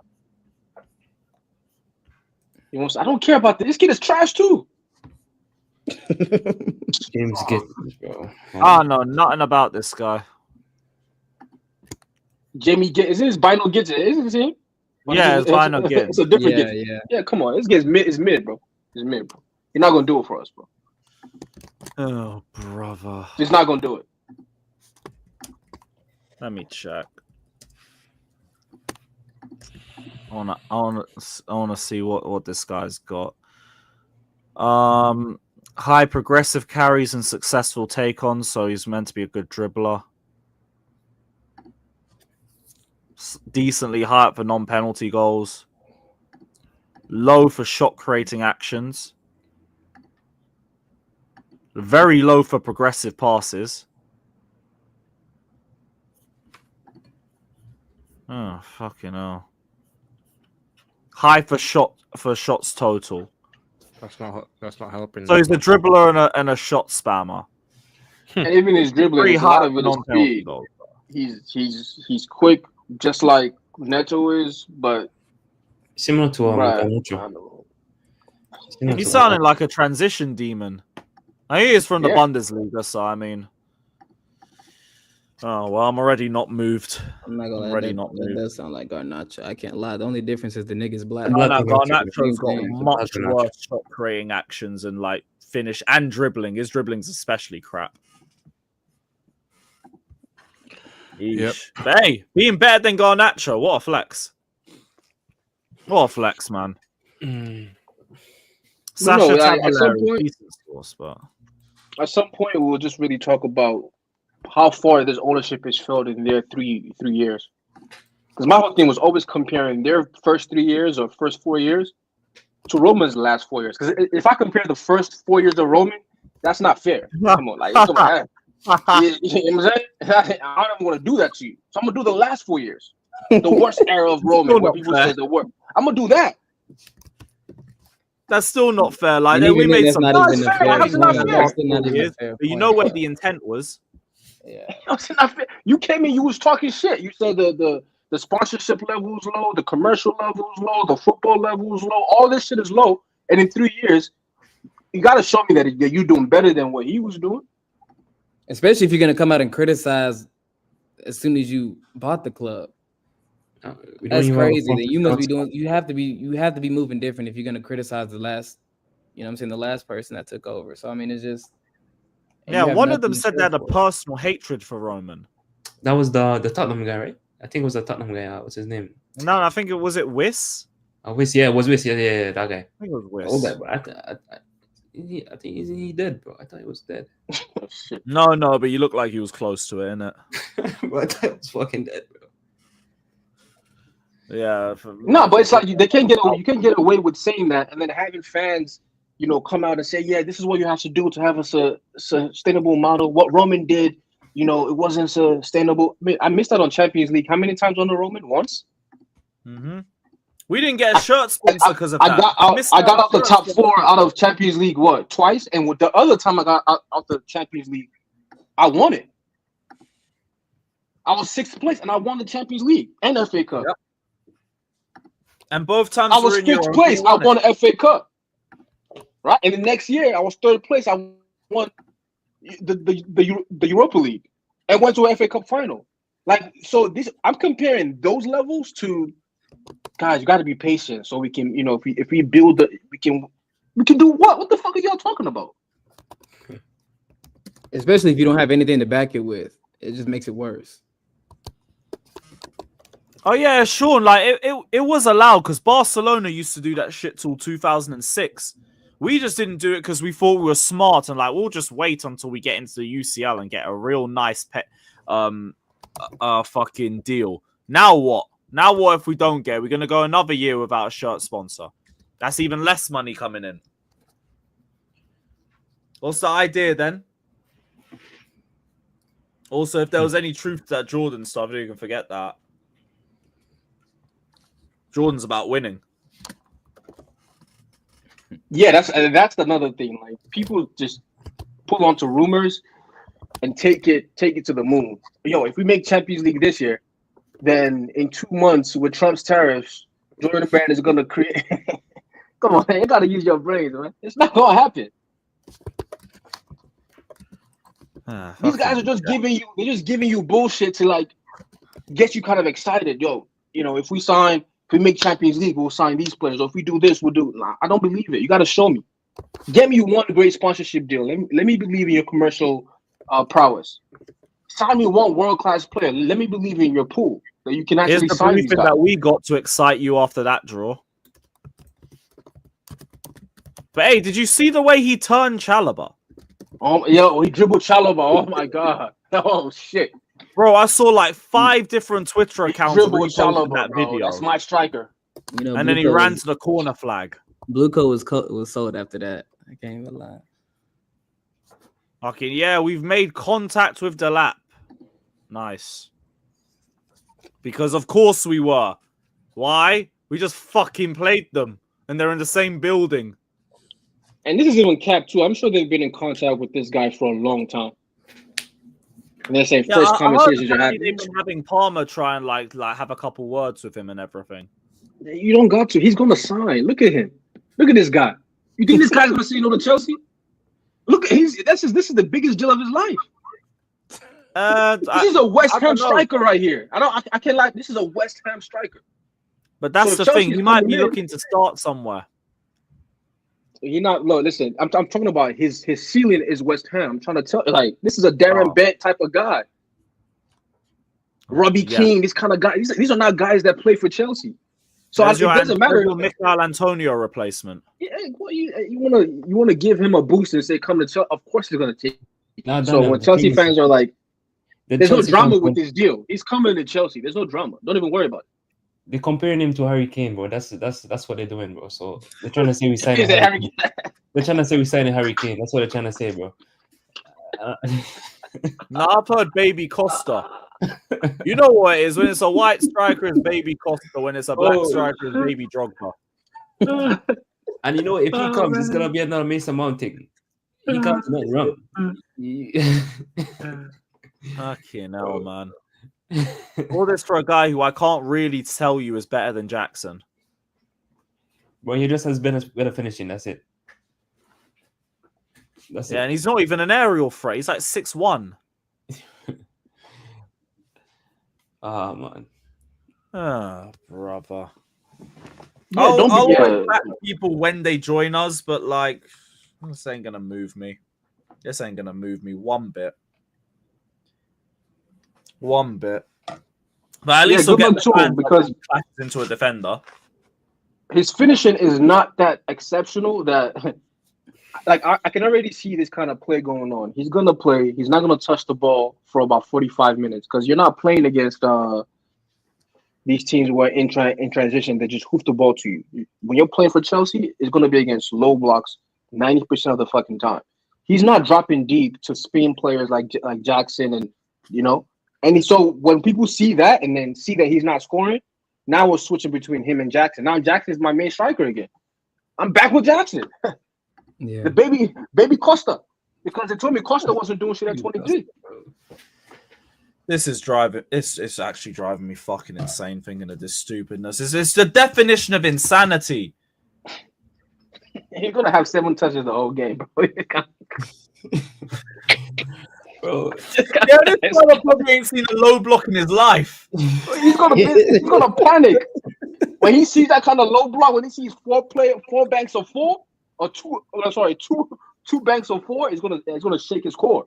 Damn, I can't run past these guys. That's gonna be like that. I don't know what to do. He's trying to trap the ball like 5 yards of space. You know what I'm saying? But Lewis, as you know this now, when we have this stream summertime and he's about to sign, you're gonna have certain guys coming in here and tell you that no, like of course he's gonna do this. Of course he's good. But then when we have this conversation again in January, it's gonna change. The tone is gonna completely change to Don't something worry. else. Like when I saw fans, how did you expect to him run Garnacho young? All right, man. From when I saw fans trying to run Garnacho prop, I realized like there's just going to be hype for anybody. There'd be hype for anybody. Like, look, I'll do your thing over there, Delap, man. You do your thing over there. I'll take Mateta over Delap, bro, to be honest, bro. Like, any day. I mean, it's better than Delap. He seems like an aerial threat. He is. But at the end of the day, it should even be a competition with Jackson. No, nigga, you need to bring somebody that's better than Jackson automatically. You know that. That's the problem. This nigga. We shouldn't bring anybody that should be competing with him. He's not. He's not. Mateta not there, bro. Like, let's not do this. Like, you don't have a Hazard, so you can play Demba. None of these guys is gonna carry you like that. Like, no, because people remember, we had Demba. No, you forget you had Hazard, right? You had Hazard, you had Terry, you had Czech, you had all these guys still in the team. So the striker being trash didn't really affect you as much. You had Mata. So you thinking, let me get these guys they're not of the level of Chelsea. You should know. You've seen Chelsea strikers. You know what to kind of expect from them. You've even seen Tammy in this team. This is Tammy right here. I'd probably be a bit more keener with Mateta over Delap. But I know the bar when we say that the bar is still low though. Yeah, it's still low. You see how you can't see my hands? That's where the bar is. No facts. The reason why I don't trust this kid is anybody who goes to the championship and doesn't dominate, I can't trust you, bro. You had 8 goals in 32 games in the championship. There's no way I can look at you and say, "How was his championship tally?" He was trash, bro. Come on, man. Bro, I remember seeing someone say he was better than Jackson when they first joined the league. What? Bro. All right, man. Big up. Look it up. If you think I'm lying, put it on the screen. No, I don't think you're lying. That's crazy, though. No, he's still a kid. Is he my kid? Do I have a razor? A lot of people tell me this. Like, he's still a kid. I don't give a shit about. I'm watching football. I'm not raising him. Daniel, bro, you know what it is, bro. it's the color thing, bro. You know, the underbelly color. Big up, 12 goals. I know. Emmanuel, big up, man. He says, "Delap, really? This club will end me." Yes, it will. Yes, it will. It'll end me. Don't worry. end. Don't worry. Be here next time. Don't run when he comes, because he's gonna sign. You're gonna get your guy. Just don't run. Just come and chat with me. Let's talk about it after the game. Let's have a conversation. If you're right, I'll be here, so you can clown me. But you're not gonna be right, so you're not gonna be here. That's why I don't like fans like this. I hear all of that, but I can't even tell you that Delap is good in the air. I can at least tell you that even though he's not my number one pick, Mateta would be good in the air. That could at least just give me something to work with. This guy screams transition demon. And what's our problem? The low blocks. So what's the point? And that's why Daniel was saying, like, this guy actually is a West Ham level striker. Because if we were supporting West Ham, then we'll be acceptable of this. And like, great, he can improve, stuff like that.